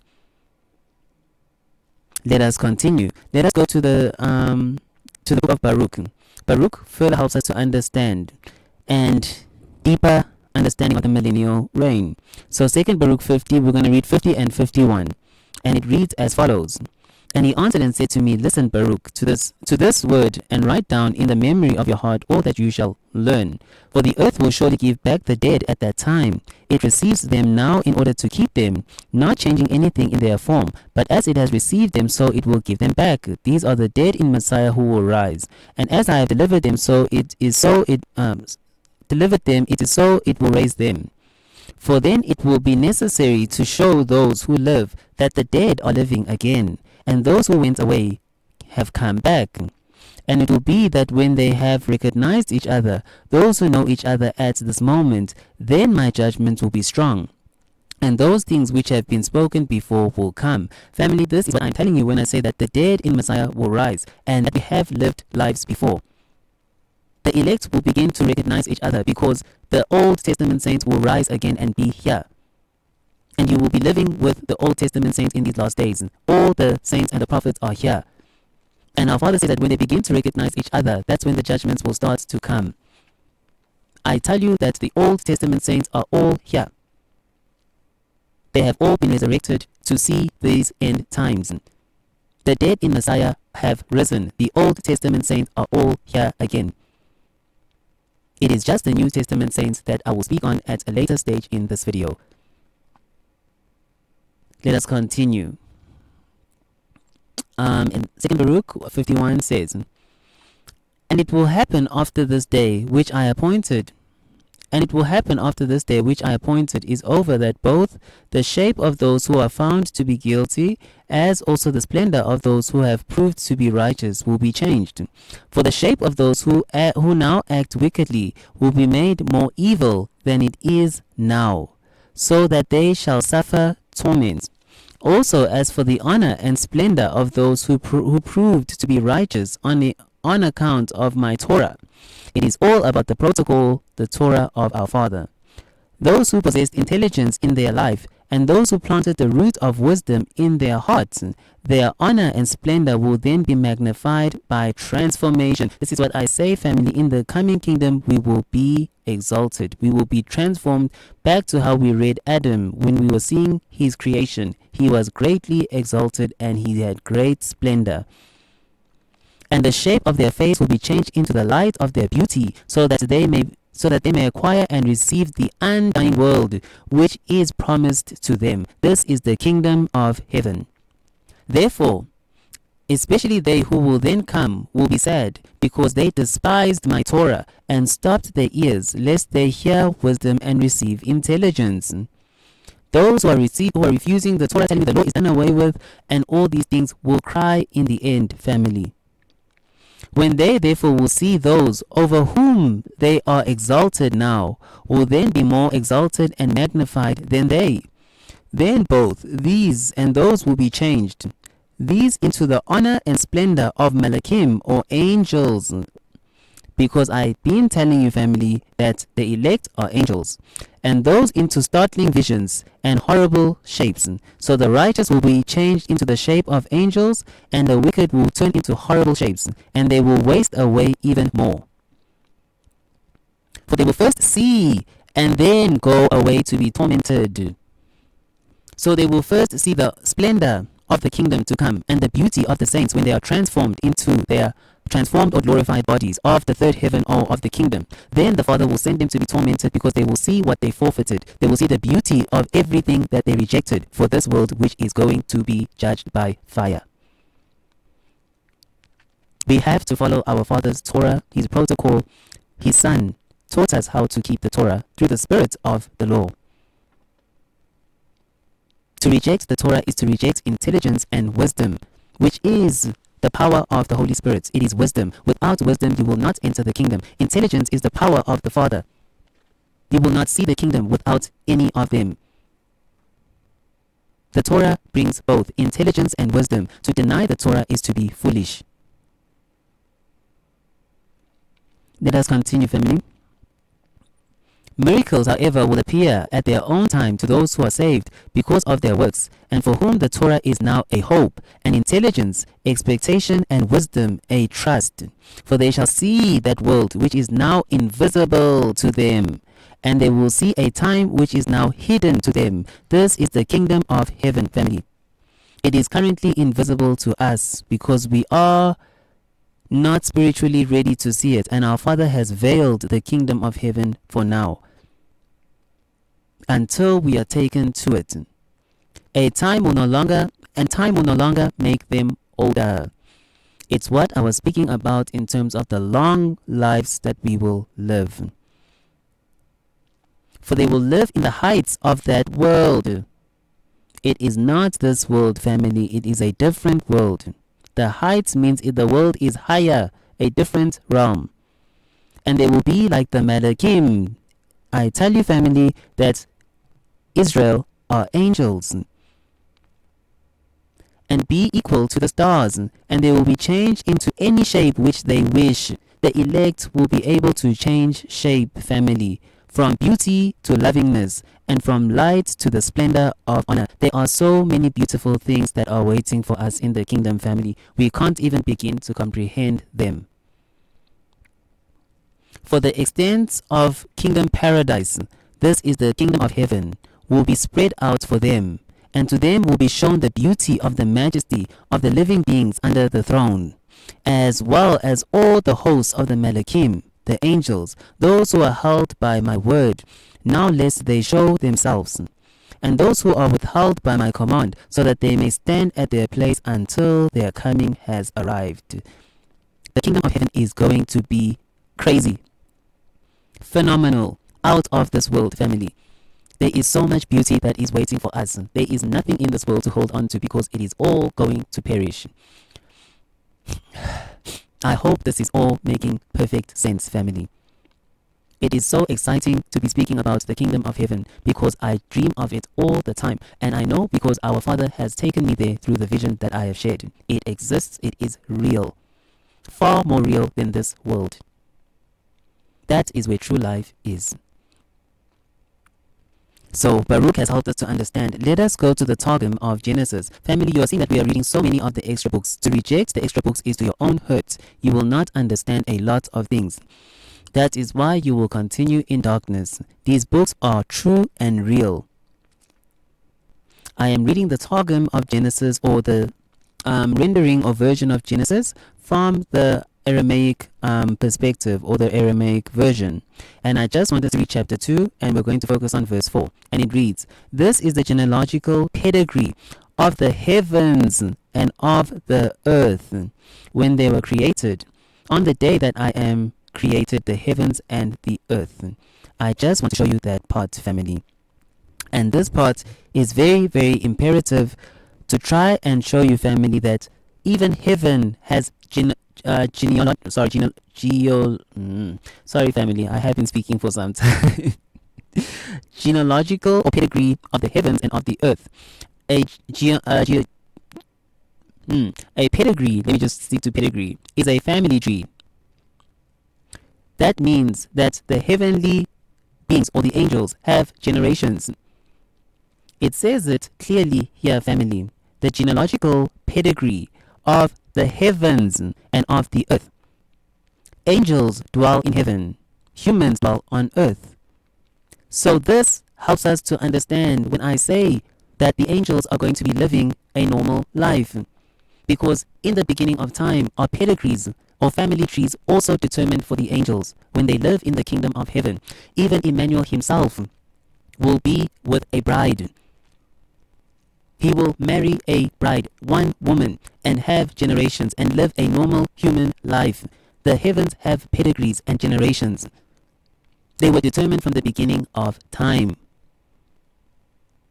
humans, as we have generations and bloodlines and family trees and stuff like that, the heavenly beings will also have generations and pedigrees, as it is stated in the Targum of Genesis. They were determined from the beginning of time. This is why in the coming reign, Immanuel will rule as king and will have a queen and will have a pedigree. He will be the king of the millennial reign. He will be our ruler, our father, and the bride, the queen, seated at his right hand, and the mother of the millennial reign of the saints. Do not marvel when I say that Immanuel will have a family. It will be the royal family of the kingdom. The same way in this earth we have royal families. There will be royal families in the kingdom too. The saints will all be exalted, but obviously Immanuel above all, with his wife and his pedigree. As you have read, family, in the Targum, this is the genealogical pedigree of the heavens and of the earth. The angels will have pedigrees. They will live normal lives in the kingdom of heaven. The place where there is no marriage anymore is the celestial kingdom, which is after the 1,000 year of the millennial reign. But the millennial reign will be normal life lived. The angels will have pedigrees and live normal lives, alongside the humans who have been perfected as the angels. Watch the previous video to understand better. Those are the Gentiles. So I hope this all makes sense, family. Let us go to Revelation 12, because I'm trying to help you to understand that Immanuel now has a wife. I'm trying to introduce the bride and the man-child, which will be a very pivotal topic or point of this channel, but it is being introduced slowly. Family, as I said, Immanuel will have a wife and will have pedigree. The woman of Revelation 12 is not Mary. The story of the birthing of Immanuel does not match what is being spoken about in Revelation 12. Revelation is a purely prophetic book. There is nothing mentioned in Revelation that has already happened. It has happened some things now in our dispensation. I am speaking about in the past. The Revelation 12 woman is not Mary and the birthing of Immanuel. It does not even match his birthing or his story of conception at all. The Revelation 12 woman is the wife of Immanuel. She is the bride who is here in these last days with the man-child. I will read Revelation 12. And there appeared a great wonder in heaven, a woman clothed with the sun, and the moon under her feet, and upon her head a crown of 12 stars. She is the queen of Israel. She is the one carrying the 12 tribes, who is going to gather them. This is why her name is called Israel, the woman Israel. Oh, sorry, family. I don't know what happened there. That's why she's called the woman Israel, because she is the mother of the nation. And that's why she comes with a crown of 12 stars, because she is here to gather the 12 tribes. And she, being with child, cried, travailing in birth, pained to be delivered. This child that is being spoken about here is the man-child. This is the son or the child of our Messiah. We have to accept these things because they are the truth. I know that the church system has taught us a very different doctrine, and this may sound heretical, but it is the truth. We have read in the Targum that the heavens have generations and pedigrees. Let it not be a marvel. There is nothing wrong with Immanuel having a wife and children. It is not against any form of Torah. He will live a normal life in the kingdom. He has already sacrificed everything for us in this world to save us. In the coming world, he will live a normal life and enjoy it too, with having a family and a wife and children. This is the truth. But we will go into the bride and the man-child at a later stage. I am just preparing you for it. This will all take full force or full form in the kingdom of heaven. But the bride is already here in these last days to do the work that she must with the man-child. So let us continue, family. We have established that there are generations, even to the angelic beings, which will be living in the kingdom of heaven, alongside the humans or the Gentiles. So let us go to Isaiah 61. And I want us to see something there. Isaiah 61. Okay, hold on, family. Yes, Isaiah 61 verse 4 to 9. Family, I said in the vision, that the farmers who were doing the menial tasks or were doing the farming work were all Caucasian or all white people. This is not coincidence, and it was not put in the dream or the vision by default. The Gentiles are going to be in servitude to Israel in the coming kingdom. That is the hard truth that they refuse to accept because they think that everything is going to be equal and the kingdom of heaven is all about ranking. Even within Israel itself, the Gentiles are not going to be equal to Israel. They are going to be in a role of servitude. That is why when I arrived in the kingdom, all the farmers who were working, doing menial tasks or in hard labor were Caucasian or white. And this is the truth of the coming kingdom. The Gentiles are going to be in servitude to Israel. I have seen it. Our Father revealed it. For those who do not believe it, it is the truth. Let us go to Isaiah 65 verse 17. Sorry family, I just want to check something here. Sorry, Isaiah 61 verse 4 to 9 family. It reads, "And they shall build the old ways. They shall raise up the former desolations, and they shall repair the waste cities, the desolation of many generations. And strangers shall stand and feed your flocks. And the sons of the alien shall be your plowmen and your vine dressers. I saw them as plowmen or farmers, family, in the kingdom. But ye shall be named the priests of I Am. Men shall call you the ministers of our Adonai. Ye shall eat the riches of the Gentiles, and in their splendor shall ye boast yourselves. For your shame ye shall have double, and for your confusion they shall rejoice in their portion. Therefore in their land they shall possess the double. Everlasting joy shall be unto them." This is the millennial reign, the coming kingdom, family. For I, Adonai, love judgment, because our Father is not without judgment for the things that they have done to his people. Oh, sorry, family, I did not have it on the screen. But yes, I can just read from 61:5 going to 61:9. So, for I am love judgment. There is going to be judgment for how the Gentiles have treated the true Israelites. That is just the reality of life. There is going to be recompense for all that which has been done to the true seed of Jacob. And it reads, so our Father loves judgment, and this is the part of the Father that a lot of people refuse to accept. We just want to accept that he is love and peace, but we forget that he is equity. He is fairness. He is righteousness. He will judge that which is unjust. As Israel has been judged all these years too for their iniquity, the Gentiles will go into judgment too in the coming kingdom. I hate robbery for burnt offering, and I will direct their work in truth, and will make an everlasting covenant with them. And their seed shall be known among the Gentiles, a distinguishing factor between Israel and the Gentiles in the kingdom, and their offspring among the people, and all that see them shall acknowledge them, that they are the seed which I Am hath brought." So our Father continues to show the separation between Israel and the Gentiles. Even in the previous video, I have explained that the angels and the righteous men whose souls have been perfected are two different people. The fold of Israel and the fold of the Gentiles are different. So I am here to definitely testify on this, family. The Gentiles will be serving Israel in the millennial reign, in the kingdom of heaven. It is truth. I did see it. Let us continue. Let us go to Revelation 13, just to further solidify this understanding. Revelation 13:10 reads as follows.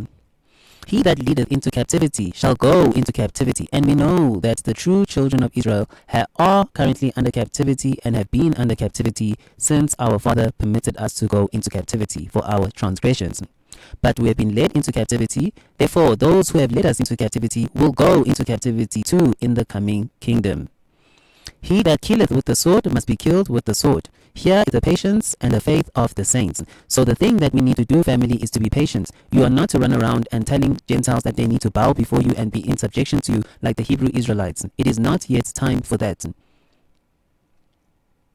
The Gentiles will go into proper order of servitude in the kingdom. That is not the time for you to be going and telling Gentiles that they need to bow before you and you are a royal priesthood in this time. The era is not yet over. Our kingdom is not in this world. The prophecies are for the coming kingdom. So we ought to be patient as saints, waiting for our Father to deliver us through his judgments.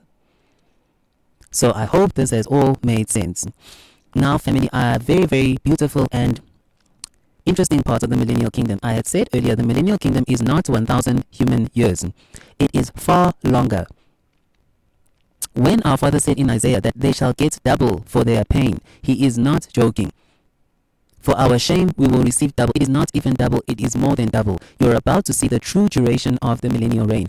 He said that the people shall live as long as trees, which live for thousands of years. So it does not make sense for the millennial reign to be a literal 1,000 years, because we would only have probably 1 or 2 generations and the reign would be over. The millennial reign is extremely long, because we will be living extremely long. Let us go to the book of Pistis Sophia to help us understand what I am speaking about, family. So Pistis Sophia helps us to understand this mystery, and it reads, so Pistis Sophia, page 137, and we're reading of the reign of the 1,000 years of light. And family. And it reads as follows. Albeit, at the dissolution of the universe, that is when the number of the perfect souls is completed, and the mystery through which the universe altogether has risen is completed. I will pass 1,000 years according to the years of the light, being king over all the emanations of the light. These are the children of the light. And over the whole number of perfect souls who have received all mysteries. Family, to enter the kingdom is to know all mysteries. Those who are denying and fighting and telling us that these books are evil and these things that our Father is revealing are heresy, you are in great trouble. To enter the kingdom is all about understanding our Father's mysteries. You will not see the millennial reign without understanding the mystery of our Father. And the mysteries of the kingdom sound so outlandish when you are coming from the deception of the canonical system. That is why people will tell you that you are lost. People will tell you that you have gone into error because they lack understanding. They lack the Spirit of our Father to teach them. And they do not want to put themselves as children. They want to continue to believe that they know everything. Therefore, you will continue to walk in darkness because you refuse to accept that I have been deceived. Father, please teach me anew. That is why you will go around calling the children of light evil and saying they are of darkness. You will go around saying that which is of light is darkness and that which is of darkness is light. Because you lack understanding of the mysteries. You lack understanding of the kingdom, and you lack humility to lower yourself and to say, I do not know anything. Father, teach me. You are coming with the same pomp of Christianity, of believing that everything is just already done, and you know all things. Therefore, you will continue to walk in darkness. Let us continue, family. So it is about all mysteries being received. The mysteries are a pivotal part of our salvation. Let me continue reading, family. It came to pass, when Immanuel had finished speaking these words unto his disciples, that Mary Magdalene came forth and said, My Adonai, how many years of the years of the world is a year of the light? Here is the beautiful part. Immanuel answered and said unto Mary, A day of the light is 1,000 years in the world. So, that 36 myriads of years and a half myriad of years of the world are a single year of the light. So, family, the millennial reign is going to be, our Father Immanuel is saying that one day is 1,000 years. So you are going to take 1,000 years and times it by 1,000 years. It is 1 million earth years. That is going to be the true duration of the millennial reign. Because one day is as to 1,000 years. So it is going to be about, if I'm not mistaken, it is 1 million earth years. That is the true duration of the millennial reign. You can just calculate it. 1,000 years times, he says one day is 1,000 years. So 1,000 times 1,000. And then you will get the true duration of the millennial reign. It is far longer than we thought, because everyone will be living extremely long. It makes no sense for it to be a literal 1,000 years, because that will be probably someone who is middle-aged in the millennial reign. If it says a child will die at 100 and we will say they died young, then probably someone who's 1,000 years is probably a teenager or a middle-aged person. So that is why it is going to be such a long reign. I continue, family. Immanuel answered and said unto Mary, I already read that one, family. I shall therefore pass 1,000 years of the light, being king in the midst of the last helper, and being king over all the emanations of the light, and over the whole number of perfect souls who have received the mysteries of the light. And I'm going to show you, family, that the kingdom is all about ranking. And ye, my disciples, and everyone who shall receive the mysteries of the ineffable, will abide with me on my right and on my left, being kings and with me in my kingdom. And obviously, family, when he says being kings, they are also queens. That's what I always say. The scriptures are just written from a masculine point of view. And they who shall receive the three mysteries of that ineffable will be fellow kings. So these ones are the highest ranking, family. They will sit on his right and on his left. This is the second ranking. And they shall receive the three and they who shall receive the three mysteries of that ineffable will be fellow kings with you in the light kingdom. But they will not be alike. They will not be alike with you and with those who receive the mystery of the ineffable, for they will rather abide behind you, being kings. And they who receive the 5 mysteries of the ineffable will also abide behind the 3 mysteries, being also kings. And moreover, they who receive the 12 mysteries of the first mysteries will also again abide behind the 5 mysteries of the ineffable, being also kings according to the order of every one of them. Family, the millennial reign, the coming kingdom, is all about hierarchy and ranking. I have said this before, that the kingdom is going to be according to your works. What you're willing to sacrifice in this life and how far you're willing to go for the coming kingdom will determine your ranking in the kingdom. But rankings are already predetermined because they are already established from the beginning of time. Everything is predestined. So those who are meant for the high positions will do the right thing to attain unto them. They will give up everything and do the work of their Father and the will of their Father. They will sacrifice everything to achieve the ranking that they must achieve or receive in the coming kingdom. So I hope this is all enlightened you according to the millennial kingdom and what it will be like. It is going to be a beautiful reign and a very long one too. An extremely long reign of beauty and righteousness. According to your works, you are going to be rewarded in that kingdom. Those who are refusing and fighting the mysteries, it is to your own detriment.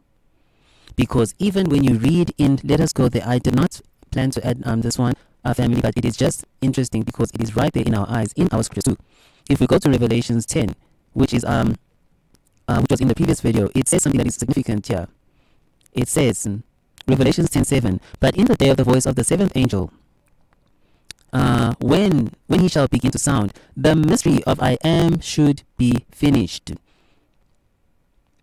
You have to understand the mystery of I am because it is all about understanding our Father. That's why in Pastor Sophia it says the same thing, family, about the mysteries. And it says here, I want to read this part. It says, Albert, at the dissolution of the universe, this is the end times. That is when the number of perfect soul is completed, and the mystery which the universe altogether has risen is complete. This is exactly what Revelations is saying. When the mystery of I am is complete, when the mystery of I am should be finished, I will pass 1,000 years according to the years of light. It is about the mysteries too, family, to enter the kingdom. Those refusing the mysteries are doing it to their own detriment because it will lower your estate or your position or your ranking in the kingdom. You arise in the kingdom according to the number of mysteries which you have acquired.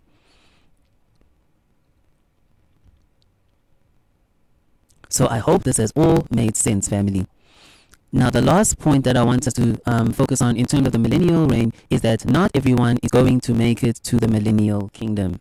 The millennial kingdom is for the excellent saints who are going to be excellent in the last days. There are some people who are not going to make it to the millennial reign, but will make it into the celestial kingdom at the end of the 1,000 year reign, or the 1 million, now that we know, the 1 million years. So those will sleep for 1 million years and will arise after the millennial reign because they were not worthy to enter into the millennial kingdom.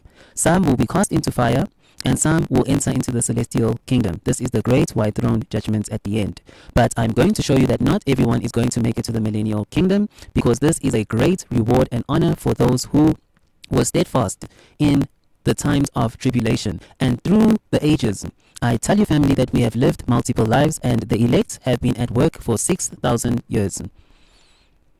Our Father says a mystery in the scripture. He says, 6 days shall you work, on the 7th you shall rest. 6 days is 6,000 years. The 7,000 years is the millennial reign. At the end of it, that's when we enter rest. The elect have been at work for 6,000 years. That is why it is said in the book of John that Satan was given this world for 7,000 years. So in that time, the elect have been working for our Father in the kingdom, in this world, in and out. For 6 days, 6,000 years, we have been at work. The millennial reign is the rest after all the work that has been done. That's why it is a great reward for the elect, for those who have been at work for all these years or over the ages. 6 days you shall work, 7th you shall rest. A mystery is veiled there. It is not literal 6 days, or as we keep it.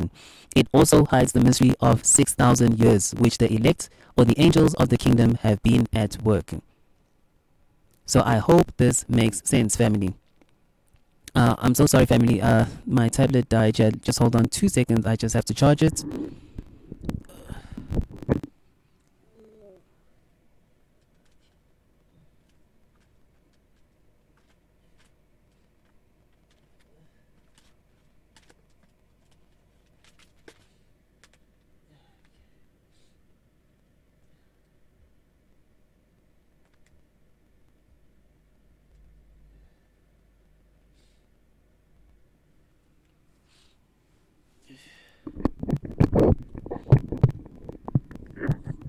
Sorry about that, family. Yes, but we are almost done. So let us read the ascension of Elijah, and we're going to see something powerful. So the ascension of Elijah, and we're going to read from this part 21 when he says, he will pursue all the saints. This is speaking about the end times and the Antichrist. And we're going to see the hardship that the saints are going to be under during these last days.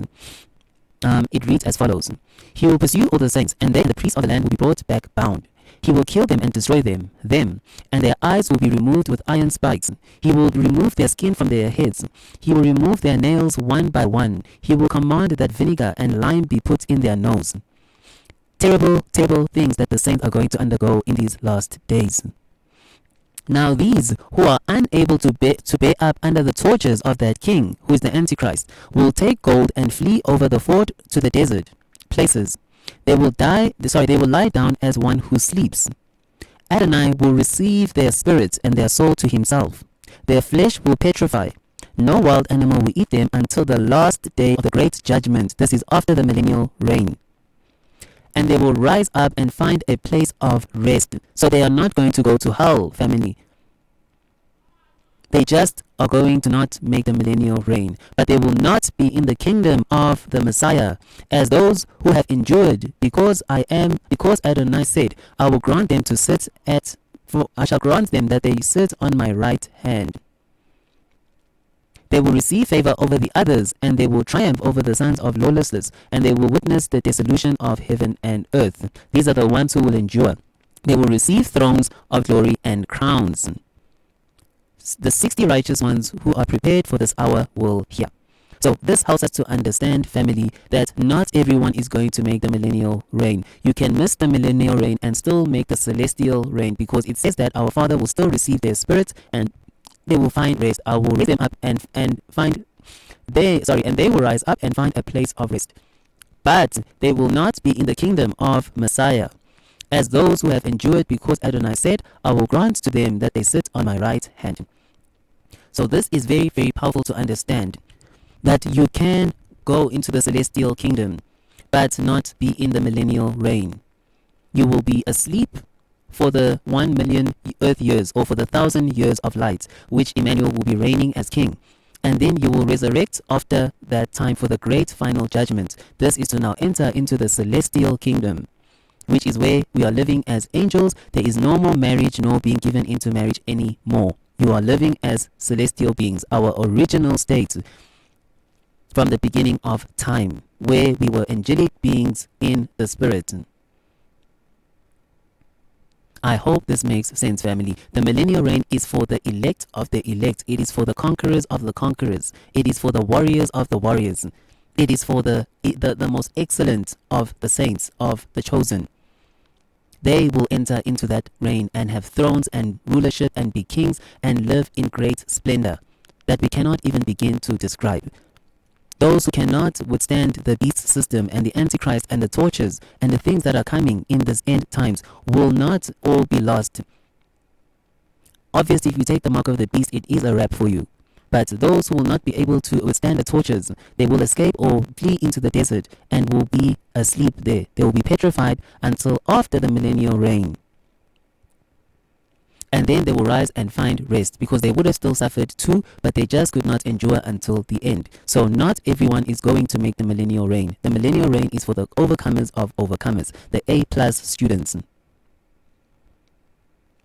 So I hope that makes sense, family. It is going to be very tough. We read the things the Antichrist is going to be doing to the saints. It is atrocious to even read. It is terrible, all the torture that they're going to have to go through. But those who are prepared for that hour will be able to withstand. That's why it says the 60 righteous ones who are prepared for this hour will hear, and they will be able to withstand all the difficulty that they have to endure. Same for all the elect. They will be prepared to overcome this last hour, these end times. Sorry, family, let me just get my tablet.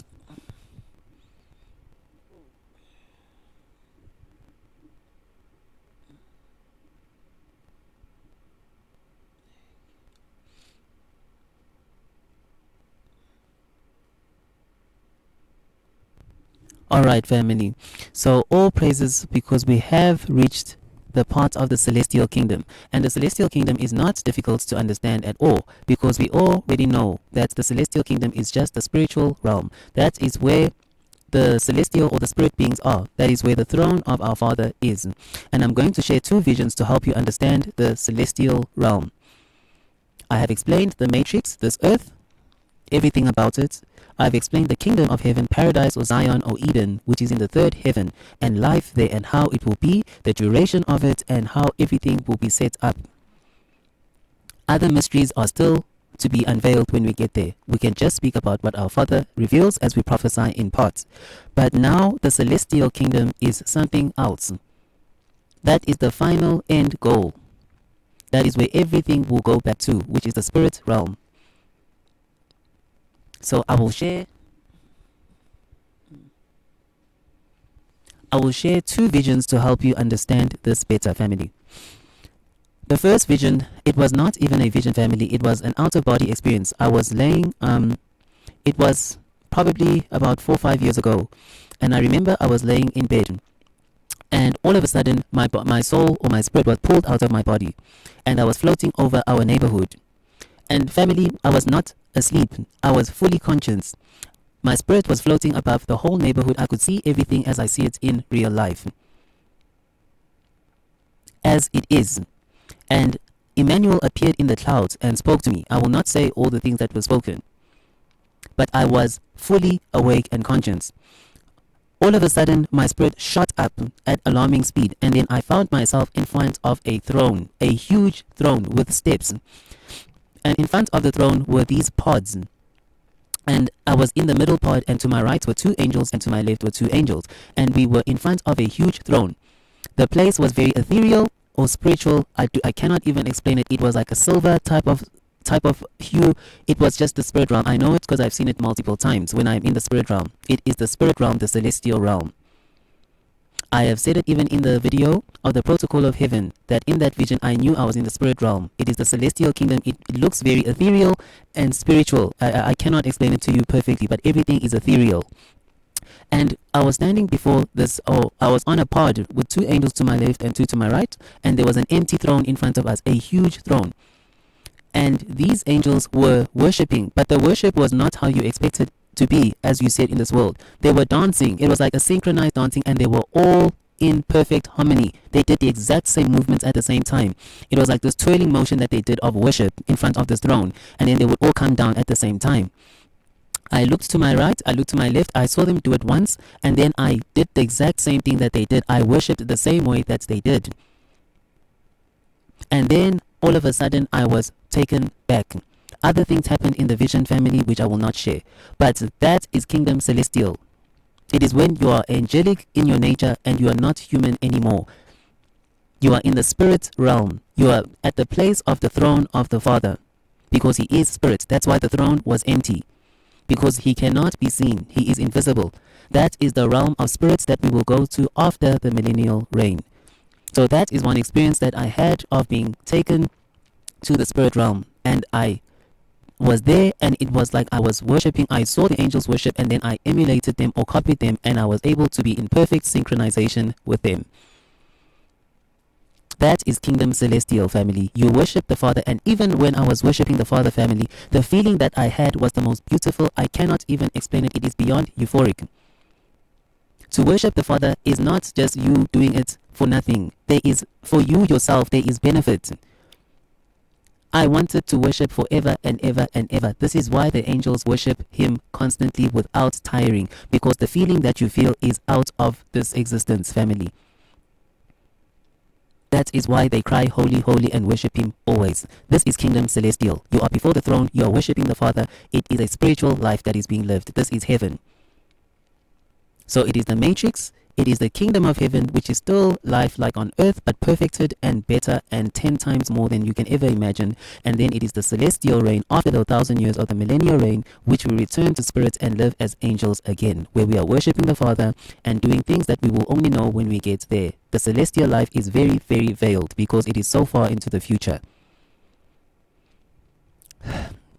Sorry, family. I'm just... my legs are so... my one leg is tired. So yes, so that is the celestial reign.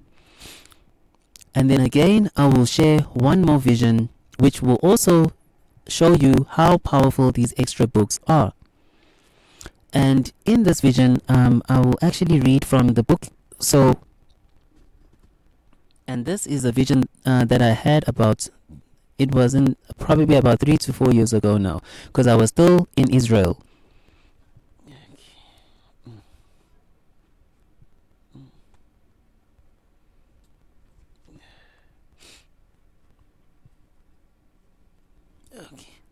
This is also going to help you to understand kingdom celestial.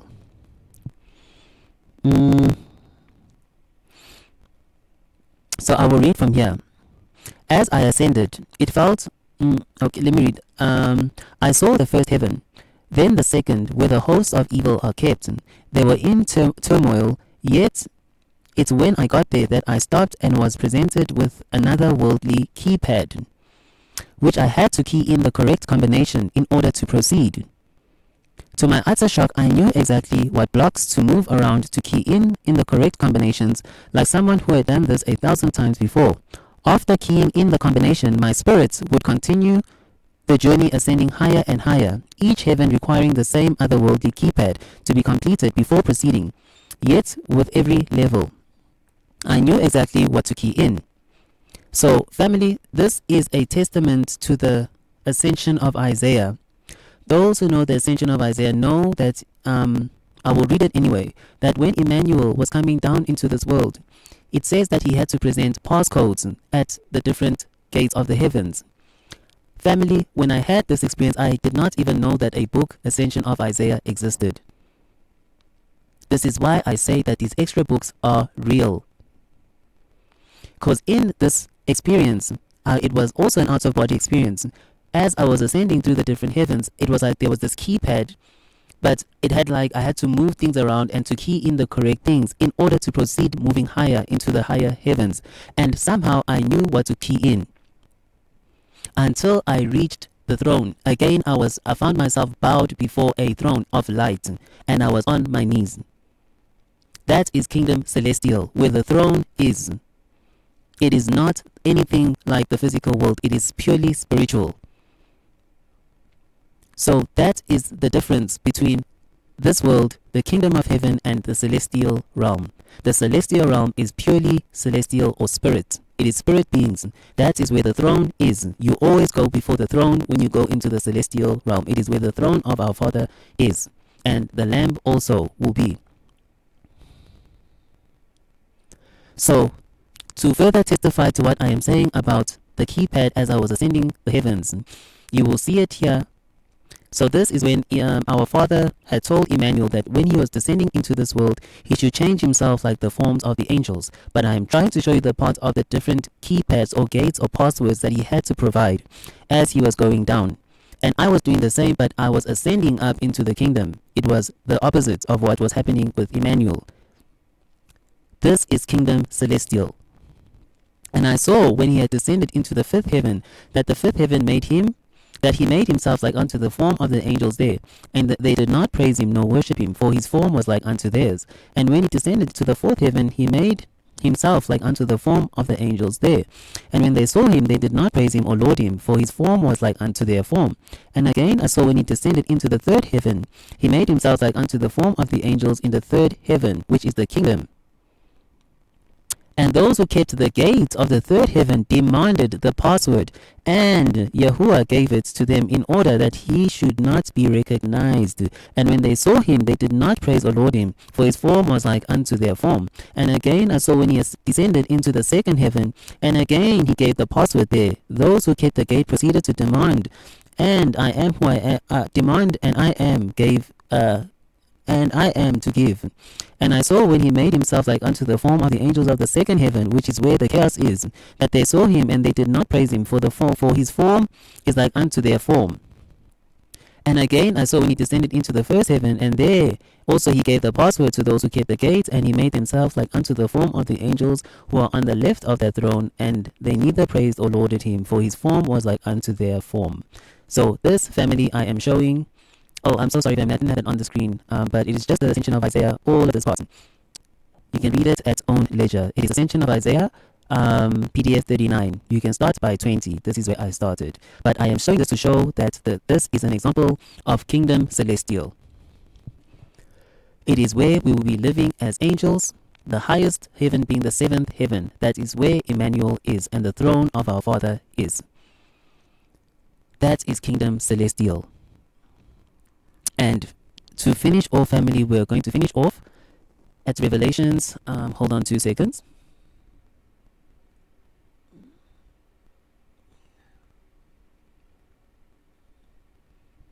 Revelations 20 is going to help us to explain the entire celestial realm.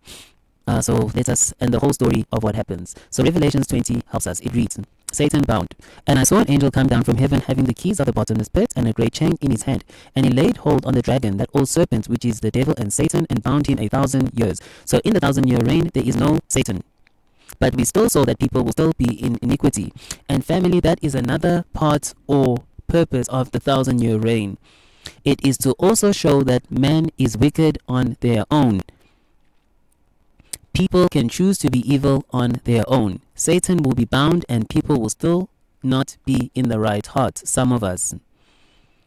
It is a showing that you cannot blame Satan for all your sins. You yourself are choosing to sin, because Satan will be bound and still people will not be in perfection.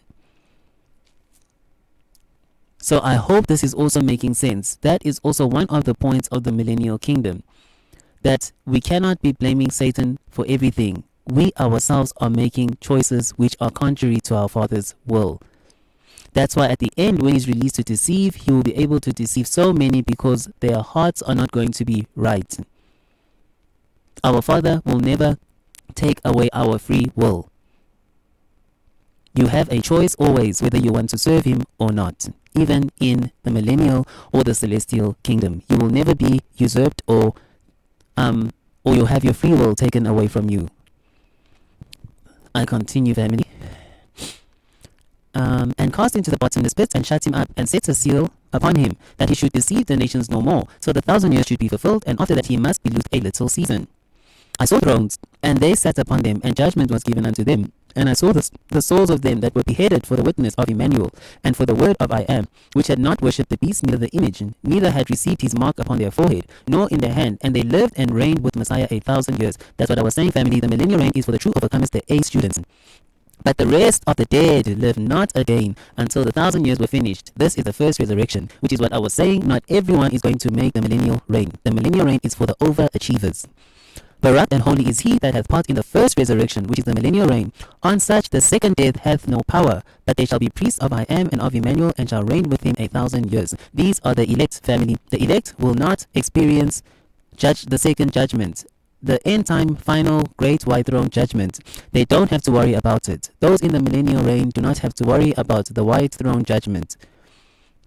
They are already past. They will go to kingdom celestial. The second death has no power over them. They don't have to worry about the judgment of the final judgment of the lake of fire forever and ever. If you are found in the millennial reign, you have already overcome the second death. I continue, family. Satan freed. And when the 1,000 years has expired, Satan will be loosed out of his prison, and shall go out to deceive the nations which are in the four corners of the earth, Gog and Magog, together with them, to gather them together to battle, the number of whom is as the sand of the sea. And they went up on the breadth of the earth, and compassed the camp of the saints. And family, when it is saying earth here, it is not speaking of this earth. It is speaking of the new earth, the third heaven. And we know that Satan has access to the third heaven, because that is where he deceived Adam and Eve. So he can reach the third heaven. He will be loosed to cause this final deception, to weed out the final true saints and those who will not be true in the end. That's what I'm saying. The 1,000-year reign is also to show that people can be wicked all on their own. So when Satan comes, he is just going to find people who are ready for a revolt or a rebellion, and he will easily deceive them that final last time, because their hearts will begin to become wicked as the reign comes to an end. So I hope this is all making sense, family. Let us continue. And they went up the breadth of the earth, and encompassed the camp of the saints. So this earth is not our earth. It is the new earth. It is the third heaven, and we know Satan has already been there before, because that's where he deceived Adam and Eve, and will also come to deceive those who are going to be deceived by him at the end of the millennial reign.